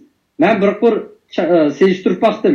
Ruscha amaliyotda fransuzcha, inglizcha, germancha, yaponcha to'liqkan, ammo ruscha qarasam biroz kam. Xitoylar hozir nayt tez tarjima qilyapti. Koreyaning nayt tez. Endi burun turklar diqqat qilib ketdim. Turklarning tarjimasi xeyli jiqkan. Bu kitaplarning ichidagi turkcha tarjimasi. Ashlardan qaraganda 100 numar olganlar inglizcha, fransuzcha, germancha, ispancha. Undan keyin 90 numar olganlar xitoycha, yaponcha, ruscha, shunday. 80 numar olganlar turkcha, shunday ketdi. Endi Uyg'urlar bizni hozir qancha bu kitaplarning qanchaligi tarjimasi bor, men o'qimayman, lekin nihoyat oz. Shunga mush ishqa bir ko'pchilikning shunday ovoz qo'yishini, mag'itimga diqqat qilishinglarni umid qilaman. Allah razı olsun. Elbette dikkat kılımız. Çünkü bu yani uzun gapning qisqasi sizlar ko'chada yurib xalqdan anglab olib, mandaq bir qilgan shaxslar emas. Harvard Üniversiteti degan, Yale Üniversiteti deganlar bir odatdagi universitetlar emas, shu yerda dars o'tib hayotinglarninki 40-50 yilini kitobga, ilmga, tadqiqotga, tajribaga bergan shaxslar. Agar sizlarninki so'zinglarga diqqat qilmasak, albatta biz o'zimiz zulm qilgan bir millat bo'lib qolamiz. Ilmi diqqat qilmadik zodi. Ilmi olimlarimizning qadrini qilmadik, ilmi ilim ehlining qadrini qilmadik. Chunki ilim ehlileri aynı zamanda o'zini nayt buzib oldi, mükünib oldi, ko'milib oldi, qilmadi, etmedi. Onun uchun millatmi bugungacha ilim ehlilerini tanimadi. Shuning uchun qarindoshlik studiyasi bütün ilim ehlilerini qezib chiqqil unmaganlarni yaqısdan tatib ichiqib hech bo'lmaganda qalbidagi so'zlarni ilib olayli deb nim qilyapmiz. Allohning rahmati bilan doktor, professor ilim ehlilerimizni aktivlik bilan chiqyapti. Ammo yanalam shu mümkün olgan fursat saqlayotgan olimlarimiz az emas. Facebookga ikki og'iz gapni yozib qo'yib olimlik qilayotganlar az emas. Amaliyotda bek cho'ng o'qigan olimlar İnşallah Allah insaf berse ularni chiqib o'zininki mushundaq fikr, mushundaq planlarni o'tirib qo'ysa, biz cho'qim diqqat qilishimiz kerak. Shaxsan men qo'llayman. Alloh rozi bo'lsin. Biyat qarindoshlarimiz yozayotdi, sizlarga rahmat aytayotdi. Allohdan uzun umr, muvaffaqiyat tilayotdi. Inkas yozayotgan qarindoshlar intayin ko'p. Olimlar qaysi soatdan kelib chiqqan bo'lsin, o'z soatini to'g'ri o'tirib qo'yishi Qar Barat akamizdek dadil bo'lishi kerak debdi. Undan keyin bir qarindoshimiz debdi-ki, Qar Barat aka bugun dadillikda ba'zan liderlarni, demak cho'g'ini shu o'xshaydi, liderlarni tanqid qildingiz. Bulardan endi gap eshitadigan ishlar bo'larmi deydi. Ya'ni masalan bir fikrni o'tirib qo'ygandan keyin, bir projani o'tirib qo'ygandan keyin yoki ba'zi liderlar va yoki teşkilat başlıkları tanqidga uchragandan keyin ulardan kaltak yeydigan, ulardan tanqid işte hujum uchraydigan ishlar bo'ladi. Agar sizga biroz hujum qilib qolsa, siz qanday qilasiz masalan mushundaq dadil fikrlarda? Birinchisi millat o'lyapti. Xo'sh. Liderning kaltak emas, 10 odamning kaltak beshimiz tushsinmi, millat o'lyapti. Biz so'zimiz bo'lmaydi. Bu bizning mas'uliyatimiz. Xo'sh. Ikkinchisi biz mushu ishlarni bizdami bor? Mushu vaqtida bu lider deganlarga tushuntirish, bildirish mas'uliyati bizdan bor. Masalan, bu liderlarning ismini atamayli, lekin bu liderlar xuddi hamma o'tag'anlar boshqalarga o'xshash Uyg'ur tilininki naqadar muhim ekanligini, Uyghur cemiyetini birleştiriş, Uyghur arallarını kuruşunun ne kadar mühim ekanligini, Uyghur medeniyetinin bizning saqlab qolish, hayot saqlab qolishimizdagi rolini ne kadar mühim ekanligini tushungichilik bir vaqtim bo'lmagan. Ular inqilobchilar, ular siyosatchilar, ular o'z ishidan band bo'lib ketgan. Bularni tushundirish asli bizning mas'uliyatimiz. Shuningdek bir hisobda aytganda ulardan xafa bo'lsaqmi bo'lmaydi. Lekin endi nem bo'lsin, yaxshi gap anglayli, yomon gap anglayli, bu xalq bizning millat hozir tugishga bordi. 2-3 avloddan keyin biz bir ish qilsak tugaymiz. Shunga Uyg'ur mahallallarini, Uyg'ur arallarini cho'qim qurayli. 300 kitobni cho'qim tez orada tarjima qilib qo'yaylik. Allah razı olsun. Bu nayet muhim plan projelerininki birisi bo'ldi. Chunki bu tilni yo'qotib qo'ysak, deganimizga o'xshash o'tgan qitimda Mehmet Minala efendim bilan Uyg'urlarning psixikasi to'g'risida paranglashdik. Bu til bo'lmasa insonda, ya'ni Uyg'ur tilida so'zlashmasa bu psixikmi avtomatik o'zgarib ketadi ekan. Qaysi millatning tilida so'zlashsa, buning qanday qaraysiz? Ya'ni masalan, bir odam inglizcha so'zlab cho'ng bo'lsa, bir Uyg'ur bolasi, u inglizcha mijoz bilan cho'ng bo'lib qoldi ekan. Bu to'g'rimi? Men bolasının ana tilini terbiyelashga diqqat qilmagan ota-onalarga men ma'nosini deb beraman. Agar sizlarning balanglar 15-20 yoshgacha Uyg'ur tili chiqmaydigan bo'lsa, birinchisi bundaq ota-onani hurmat qilmaydi. Og'zida dinisimi ichida hurmat qilmaydi. Hech qanday qarq bo'lsak, o'rtaq tili yo'q, mundaq bir immigrant, ko'chman kelgan bir quloq oila deb ota-onani hurmat qilmaydi. Biz boladan shundoq ayrılamiz. Shundoq tug'ib, cho'ng qilib, oshdan yegizib, sut berib, cho'ng qilgan bolamizdan 15-20 yosh kirganda shundoq ayrılib ketamiz. Bu xuddi bizning yosh chiroyli yigitlarimizni Xitoy turmaga kirib ketgandek ish. Bunda ish. Ikkinchisi bu Uyg'ur madaniyati, Uyg'ur tilini chiqarmagan yosh bolalar Uyg'ur millatini hurmat qilmaydi. Balki chunki ular Uyg'ur millatini bilmaydi. Ularning nazarida albatta ular o'qigan maktab, o Yevropa, chet el, har qanday yerlarda, har qanday davlatda shu madaniyatning parlaq narsalarni ko'rgan bo'lg'achqa bizni bir qaloq deb shunday hisoblaydi. Shuning uchun bu tilni yo'qotgan bolalarningki psixologiyasi oshib. Rahmat, Allah razı olsun. Til meselesinde men buni jiq diqqat qilmoqchi ekanman. Albatta Uyg'ur tilini o'qish, o'rgatish kerak deb o'ylab ketdi ekanman. Bir yerga mehmonga bordik. Qarindishimizning bir qancha bolasi bor ekan. Shuning ichida 2-3 bolasi, shu yerda tug'ilgan bolalari Uyg'urcha gap. Biz Uyg'urcha yaxshimisan, assalomu alaykum, yaxshimisan, qanday ahvoling deb so'radik. Bola yaxshi deyishgimi biroz tipirlab qoldi. Undan keyin qanday nega mangdinglar, nima ish qilyapsizlar desak, qat'iy javob berolmay, bola beshini tatlab, qizirib, tatirib, shunda xijilib ketdiki, dadasimi xijil bo'ldi, bolasimi xijil bo'ldi. Men ashayda bolasininki qanchalik azoblanganligini bildim va u bola men bo'lib qolgan bo'lsam, cho'qim cho'ng bo'lganda ota-onamninki yoqasini tutishim mumkin deb o'ylab qoldim. Sen menga nima uchun Uyg'urcha o'rgatmading? Ya'ni bu chunki bola chet elliklar bayat yashab ketsa mayli, ammo agar Uyg'urning qishig'i kelib qolsa, Uyg'urcha so'zlayolmasa intayin numus qildi ekan, numusdan o'ladi ekan. O'zi Uyg'ur, ammo Uyg'urcha so'zlayolmaydi. Bu qattiq o'ng'aysizlanadigan, nihoyat cho'ng bir miyib, ya'ni til miyiblik ekanda bu hisobda. Shu vaqtda men bu Uyg'ur tilining naqadar muhimligini, hatto siz degandek hatto bu jinoyat desak qanchalik to'g'ri keldi bilmayman. Uyg'urchani bolasiga o'rgatmagan ota-onalar haqiqatan gunohkor ota-onalar ekan desam bo'ladi ekan. Desak bo'ladi ekan yani. Shaxsan bu mening ko'z qarashim. Alloh rozi bo'lsin. Bir qarindishimiz yozibdi. Qanchalik gerçek samimiy uni Alloh qo'ymiz, faqat yozg'iniga hozir ishinib turishimiz majburmiz. Agar bundaq bir fond qurilib qolsa $1000 i'ona qilma debdi bir qarindishimiz. Ismini tilga olmayman. $1000 i'ona qilaman debdi. Inshaalloh i'ona qilar.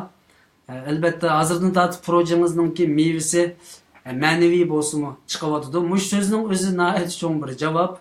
Demakki inshaalloh xalqimiz shunday projelarni qo'llaydigan bir xalq aslida. Siz degandek liderlik masalasi bek muhim ekan. Siz tarjim qilgan kitoblardami bor? Qo'yga yo'lbos podsho bo'lsa, albatta qo'ylar yo'lbos bo'ladi. Yo'lbosga qo'y podsho bo'lsa yoki yilpizga deylik, kalima almashtirsak bo'ladi.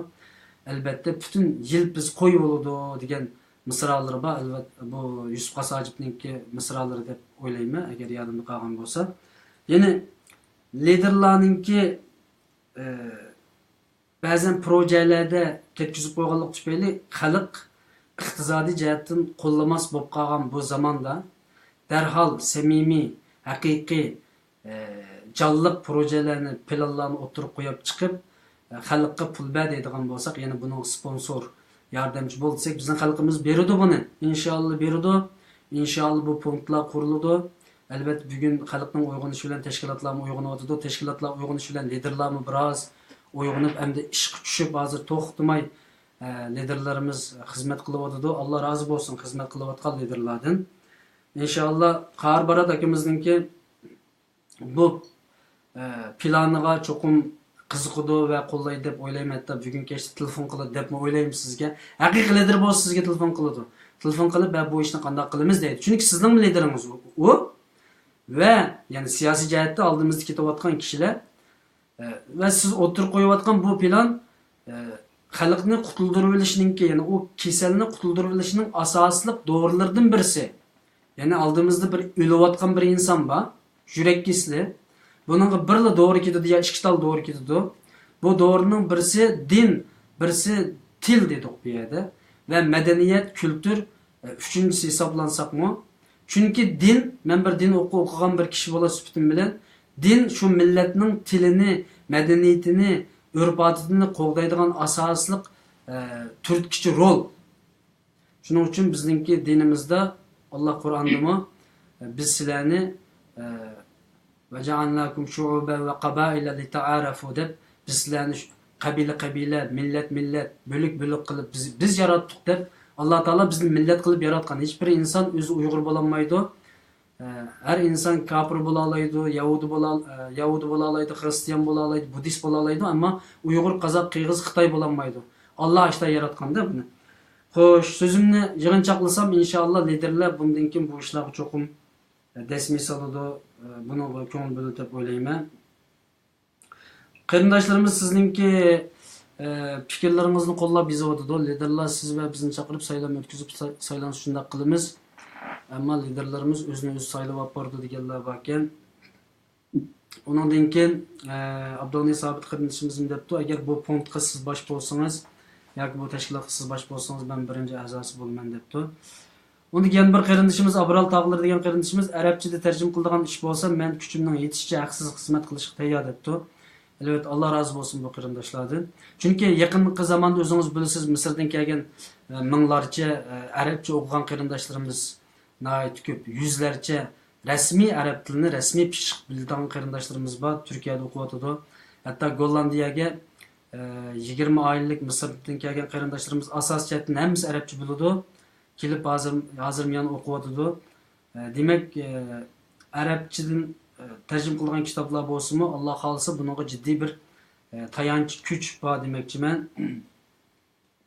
Bundan boshqa qarindoshlarimiz nurg'un inkoslarni yozadi. Biz yana paranglashqach inkoslarni o'qisak. Xo'sh. Ya'ni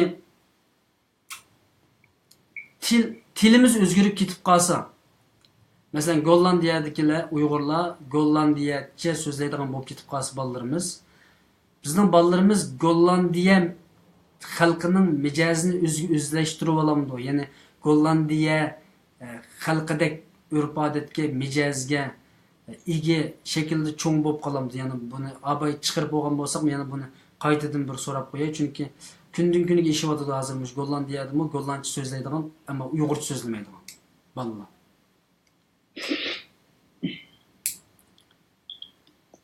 Ya'ni o 80 yildan keyingi Uyg'urlar, amaliyotda 80 yildan keyingi Uyg'urlarni hozir ko'ryapmiz.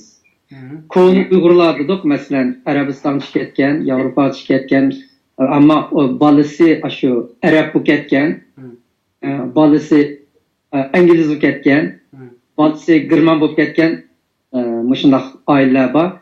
Ashlarning ahvolini masalan mendan so'ragandan ko'ra dal bevosita ashu odamlar bilan paranglashib baqsanglar, shu odamning chiroyiga qarab baqsanglar, shularga bir salom alaykum deb baqsanglar, ularning biz kelgan 80 yildan keyin bizning qanday qoldig'imiz Ana şu.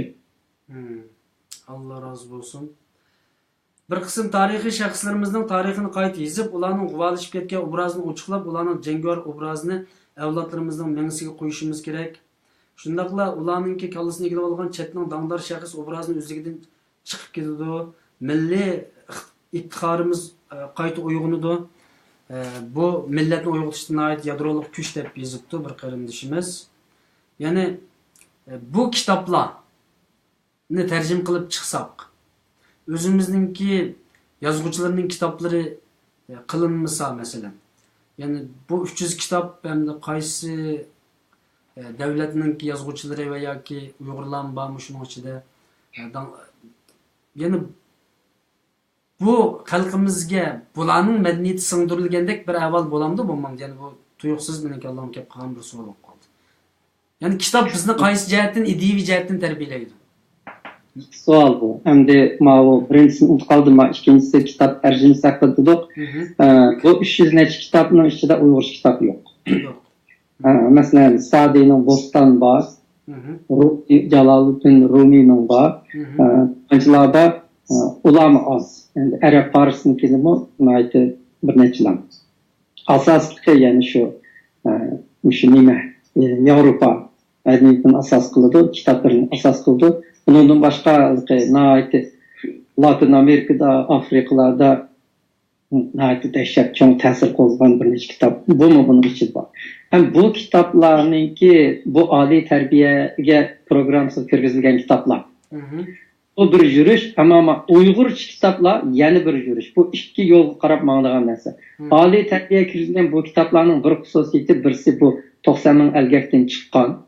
İkincisi bu kitaplarning tarbiyaviy ahamiyati biz odat degan bu kitaplarni qaraganda necha yuqori. Shunga bu 13 milyon kitap ichidan tanlanib chiqqan 300 kitap. Buning hech qaysisiga biz nim qilmaymiz deb tuvan baho qo'yamaymiz. Biz buni 330 xalqaro tashkilot tanlagan tizimliklarning ichidan yana tanlab, uningdan mingga tushirib oxir 300 ga tushagan. Shunlashqa bu kitaplar jiq Allohdan o'tgan. Hem bu kitaplarning bir xususiyati nima desa, bu kitaplar o'zininki jalb qilish kuchi nihoyatda kuchli. Bu yerda biz Uyg'ur tilini qutuldirishga bu kitaplarning nima roli bor desak, bu kitaplar o'zi nihoyat esil kitaplar bo'lg'ashqa. Her bir Uyg'ur mushu kitapning har birisini o'qib chiqsa, yangidan bir odam bo'lib chiqadi. O mushu kitaplarning ichida 10 ni o'qib chiqsa, 10 qatim yangi odam bo'lib chiqasiz. Shunga bu kitaplarning ichidagi bu mafkura, fikr, tafakkur, filosofiya, ideya, san'at, mushlarning hammasi nihoyat yuqori darajaga ega kitoblar. Shunga biz bularningki Uyg'urchasi bo'lsa, eng muhimi Uyg'urlarni, bolalarimiz, savod chiqqanlarni shu kitobning ichiga jalb qilishga nihoyat foydasi bor. Demak, bu yergi narsa biz qo'limizdagi hozir chiqqan Uyg'ur kitoblarda bunchalik jalb qilish kuchi yo'q va bunchalik oliy tarbiyadagidek kuvvetli yok. Bizning qo'limizdagi Uyg'ur kitoblar bu kitob dengizining aram bir tomchisi. Mavi nayt tanlangan isli kitoblar. Bunun da ikki narsa var. Birisi mush kitoblarning hammasi Uyg'urchaga tarjima bo'lib tursa, sizlar bilan biz bundaq o'tirib paranglashmak, Uyg'urlarning madaniyat saviyasi, bu fikr usuli, bilim saviyasi bir Uyg'urlarda bir inqilob paydo bo'ladi. Agar biz mush kitobning kam deganda 10 ni tarjima qilib chiqarib olsak, mushu qaharkam rost debdi deysizlar. Mush kitobning tarjimasi 10, mushning ichidan 10 ni oldidan tarjimasini chiqarib Uyg'urlar o'qib bo'lsa, ichida qanchalik g'ol chiqadiganligi, qanchalik cho'ng o'zgarish qildiganligini shundan siz aylaysiz. Agar 300 chiqib ketadigan bo'lsa, biz dunyodagi 0.1% madaniyatli millatlarning orasiga kirib ketdik. Bundaq muhim narsa. Bu bizga eg'ir ish emas, valloh. Biz bir funda quraylik, mushu kitoblarni tarjima qilaylik. Bizning orsimizda tarjimon yo'q. Tercüme kılımen de kolu kalamaga Uygur'un özü şu tercüme. Ügütüş bizden. Biz kursunu açımız, kıyın yaplarımız, ügütümüz, tercümenin kandak kılış hakkında müzakirlerini kılımız. Biz bir muşnak iş, biz muşnak bir savaplık, ehmiyetlik, millet paylık bir işini biz muşnak ip varız. Hem bu yerde Uygur tili, özümüzün Uygur til edebiyat meselesini iletişansak, mesela Uygurca, Özbekçe, muşnak medeniyetimizi güçlüğün yaş kitaplarımız bulaba, bunchilik kitob o'qigan bizning ziyolilarimiz hergiz Uyg'urning bu o'tgan kunlarni, nima izni, bu qandaq o'zimizning kitoblarni yerda qo'ymaydi, buni o'qib ketadi, buningdan nuqson qildi. Albatta buningga biz yanda qo'shib, yani tarjima qilish tegishli esil arab, faris kitoblari va turk kitoblari va turklarning kitoblari. Mana shunday bor. Masalan, 300 kitobning ichiga Turkiyaninki Orhan Pamukmi kirmabdi. Yaşar Kamal mı kirmabdi? Rishad Go'ntigi mi kirmabdi? Mushlar turklarning eng oldi esil yozuvchilari. Demak, shular texi shart to'shmagan yerda, demak, ma kitoblarning qanchalik kuchligini bilsak bo'ldi. Ammo bu 300 ni tarjima qildik degan bilan a kitoblarning tarjima qilishimiz kerak. Ularmi nayt esil kitoblar. Shunga mening qaqshab ketadiganim 300 ming kitobni 300 kishagachilik nurg'unjiq qonliq qon to'kishlar bo'ldi degan. Sabab nima? Şu yaxshi kitoblar shuncha kiramay qoldi, chunki uningdan yaxshilari o'tiribdi. Allah razı olsun. Bu Orhan Pamuk ve şu Yaşar Kemal degan bu kishilarninki kitoblarimi kiranmagan bo'lsa, undaqda bu 300 kitob alohida kitob deyish bo'ldi. Men shaxsan bu Mehmet Avaq romanini o'qib chiqqan aynı zamanda. Demak, ular xalqaroliq danliq mashhur yozuvchilar. Ularmi kiranmagan bo'lsa, albatta bu nayt muhim bir mesele ekan. Bu yerda qarindishimiz debdi Amerikada pul elayotgan, ya'ni Amerikadan iqtisodiy manba elayotgan xalqaro Uyg'ur qalamkashlar jamiyati bu ishlarga qanchalik bosh qotdi, qanchalik buningga bir xizmat qildimi, buningdan xabaringiz bormi deb so'rabdi qarindishimiz. Buningdan xabarlar bormi xalqaro Uyg'ur qalamkashlar jamiyati? Yo'q, Uyg'ur qalamkashlar jamiyatidan xabarim yo'q. Allah razı olsun.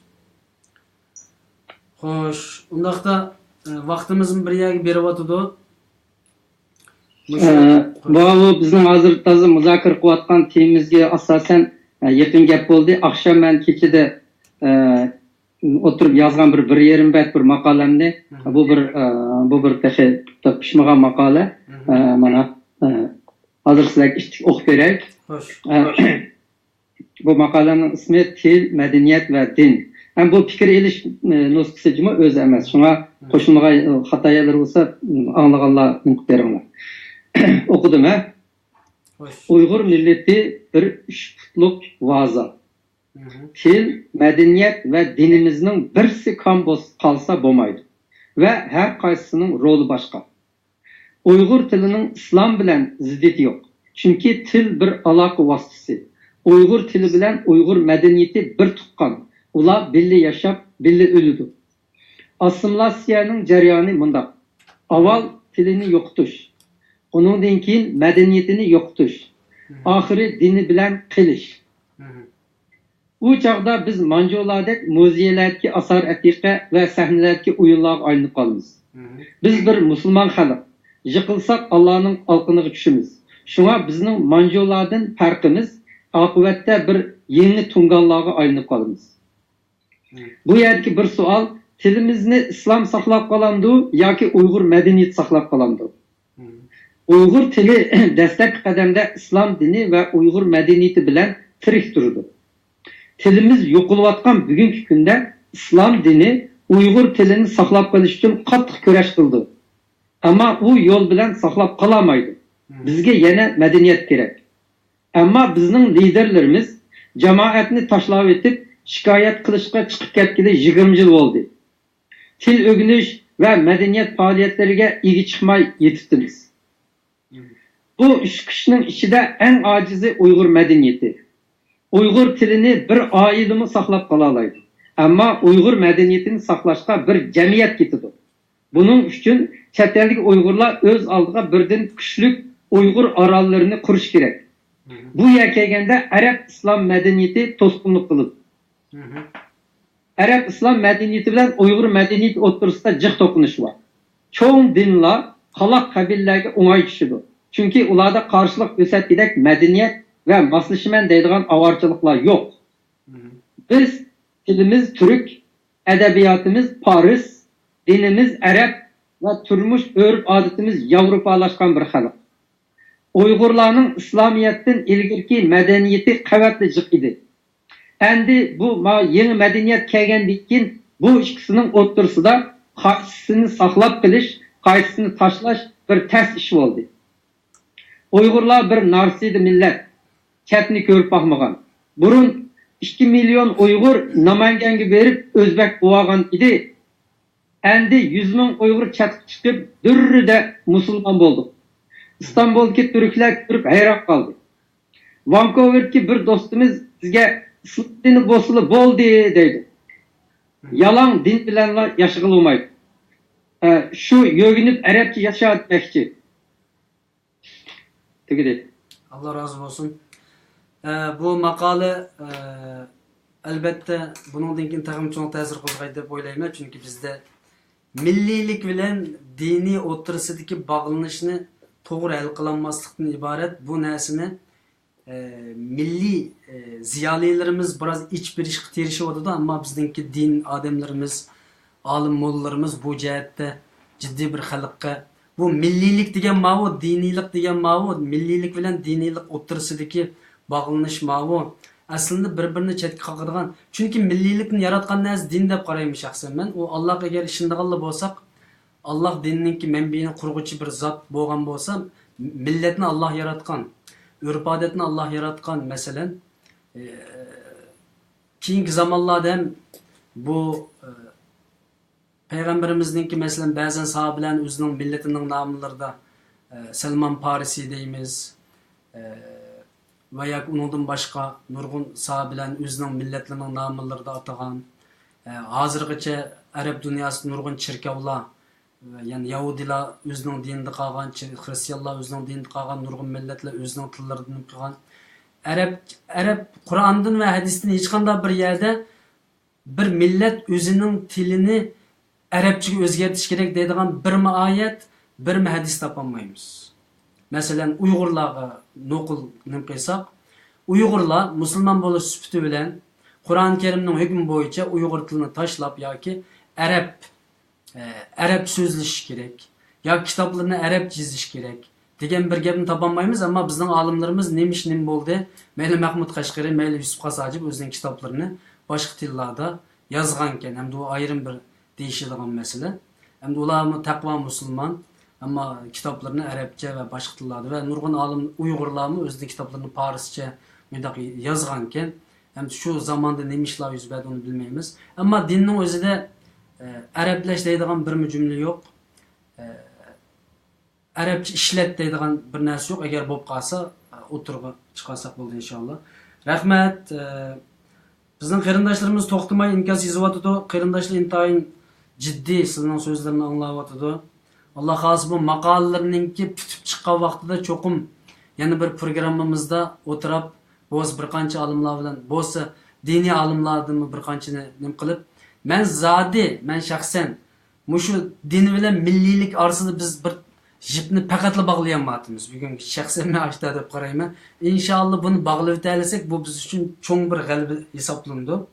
Yana bir qarindishimiz men $50 iona qilaman debdi. Agar bu nima qurilsa xo'sh qarindoshlarimizningki savollar bekjiq men hamman o'qib olmayman. Ba'zi qarindoshlarimiz tili bilan tafakkur ikkisi bir-biriga chambarchas bog'langan debdi. Undan keyin ana yurt romani boshqa tillarga tarjima qilindimi debdi. Kitap ilg'or bo'lgan bilan o'quvchining ideyasi, ya'ni shu millatning ideyasi kitap mos kelmasa tushunolmaslik kelib chiqamdi degan savollarni so'rabdi. Buna cevap beremli bermemla onu men bilmeyman. Çünkü bek inkası intayin köp bugün. Uygur medeniyetini, İslamiyetini özü bağlı. Çık kepken biz en yaxşı muş temini ahir xulasılasak ve onun dinkinsinin köngel sözlerini ilip onun dinkin programını takap yani bir kıtımlık sohbetlerden onun dinkin qarindoshlarning savollariga javob bersak deb o'ylayman. Yani Uygur xalqining tili 70 yil atrofida, 80 yil atrofida yo'qolib ketishi mumkin degan bir fikrni o'tirib qo'ylar chet eldagilarniki. Ammo vatandagilar 100 yil deyli, masalan, agar diagnoz qo'yish to'g'ri kelsa, buningga milliy maktablarni ichish, Uyg'ur tilini taraqqiy qildirish va Uyg'ur mahallalarini taraqqiy qildirish, ya'ni barpo qilish degan buni bala. Uningdan boshqa bir chiqish yo'limiz bormi? Ya'ni uningdan boshqa bir izlaydigan bizningki strategik bir plan, boshqa bir biri ana tilini qo'g'dash va Uyg'ur mahallasi qurish deb ikki narsani chiqardik. Uningdan boshqa ko'rsatilgan maslahatlari, yo'llari bormi? Shu men jiq o'ylashib, agar Uyg'ur jamiyati qancha % bolalarimizga Uyg'ur madaniyatini singdiradi. Yani bunu Uyg'ur mahallariga, Uyg'ur orollariga solishtirsak, Uyg'ur orollarininki Uyg'ur mahallarining roli nihoyat cho'nkas. Lekin bular Uyg'ur orollari, Uyg'ur mahallasi, Uyg'ur jamiyati, Uyg'ur ana til maktablari faqat boshlang'ich darajadagi bir madaniyat. Ama bizga keragi butun Uyg'urlar shu 300 kitob o'qigan xalqaroning eng yuqori ilmiy madaniy qatlamida turib qiladigan, tushunadigan, ishlaydigan, o'qiydigan, biladigan Uyg'urlar kerak. Bu Uyg'urlarni qutuldirib kelishning nihoyat bir muhim narsa. Shunga 300 kitobning rolimi, Uyg'ur orollarining roli ikkalisi mening hozircha eng muhim va tez tutish qilsak bo'lmaydigan ikki tadbir deb hisoblayman. Allah razı olsun. Bu planga kuch ketayotgan qarindoshlarni chiqayotgan qanchalik ijro qildi bilmayman.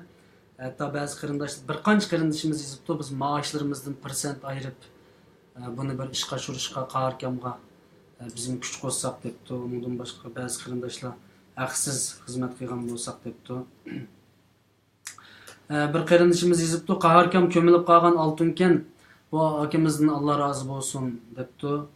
Yani sizlardek akalarimiz, olimlarimizninki her zaman ekranga chiqib, şahsen Uyghur Qarindoshlik studiyasi bir televiziya qurolini quramam degan masala ustida uzundan beri izlanayotimiz. Aslında bizden 24 saat dünyada bütün jiq millatlarni, yani bugün xalqaroda xizmat qilayotgan millatlarning ko'pinchisining televiziyasi borkan, bizning bo'lmagandan keyin sizlardek olimlarning so'zlarini nihoyat kam anglaydi ekanmiz.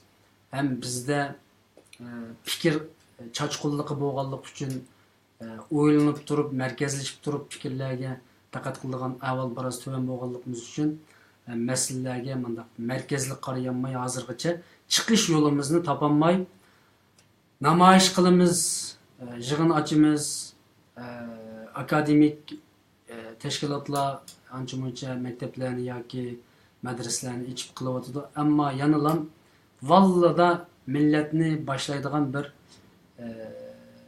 mash'al xarakterda bir chiqish yo'lini hozirgacha topolmayapmiz. Intayin asta bir aktivligimiz bilan bu yo'qolishga qarab ketyapmiz.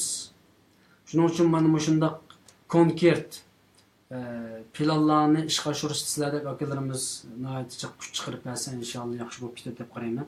Sizning oxirgi ba'zi qarindoshlarimiz debdi bu programmani uzatgan bo'lsak debdi, ammo sizlarni charchab qoldilar, bundaq 1,5 soat 2 soatga yaqin bo'lib qoldim, shunday o'ltirishmi tez bo'ldi ekan, qarindoshlarimiz buni his qilmasligi mumkin.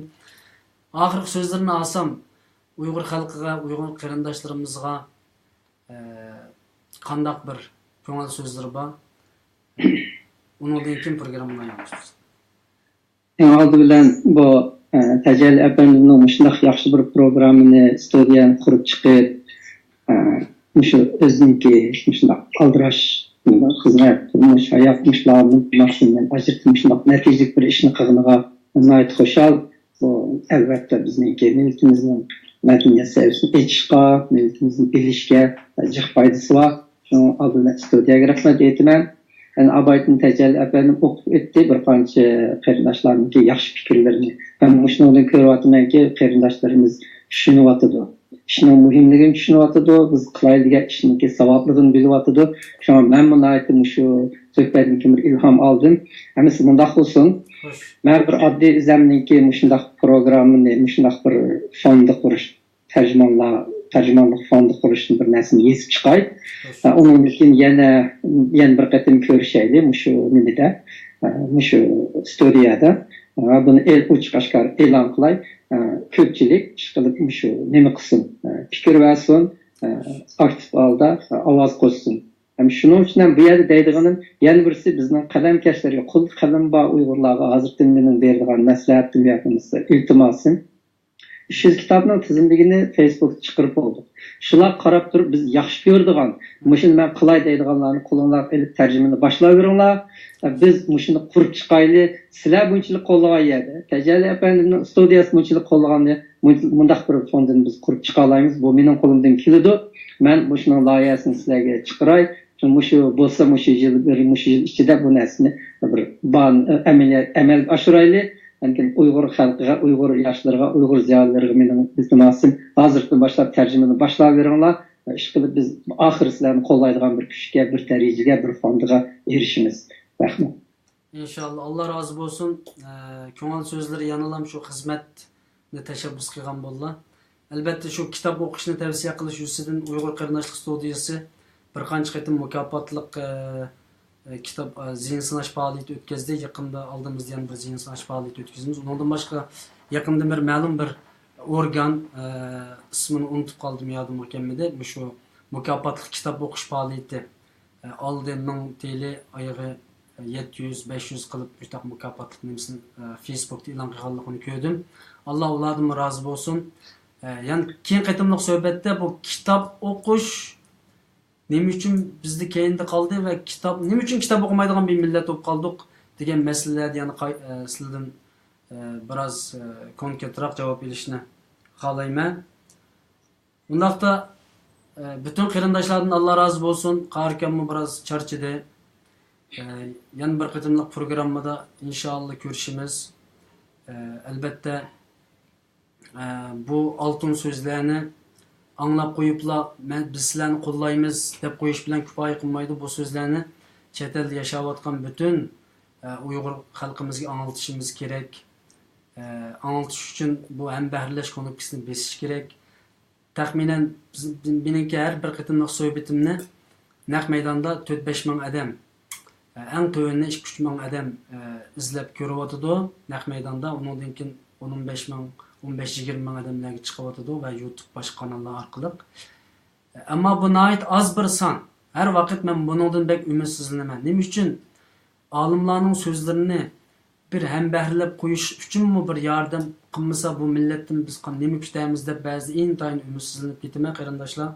Har qatimliq programma deyman.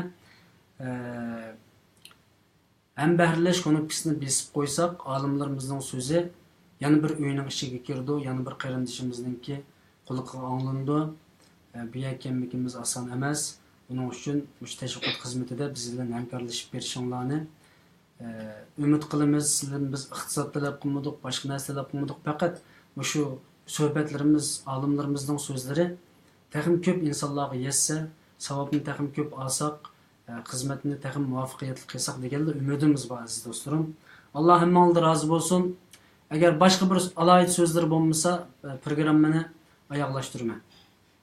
Rahmat, amin. Allah razı olsun. Sizlarga ko'p rahmat. Yana bir qatimliq programmada ko'rishishga omon bo'linglar. Assalomu alaykum va rahmatullohi va barakatuh.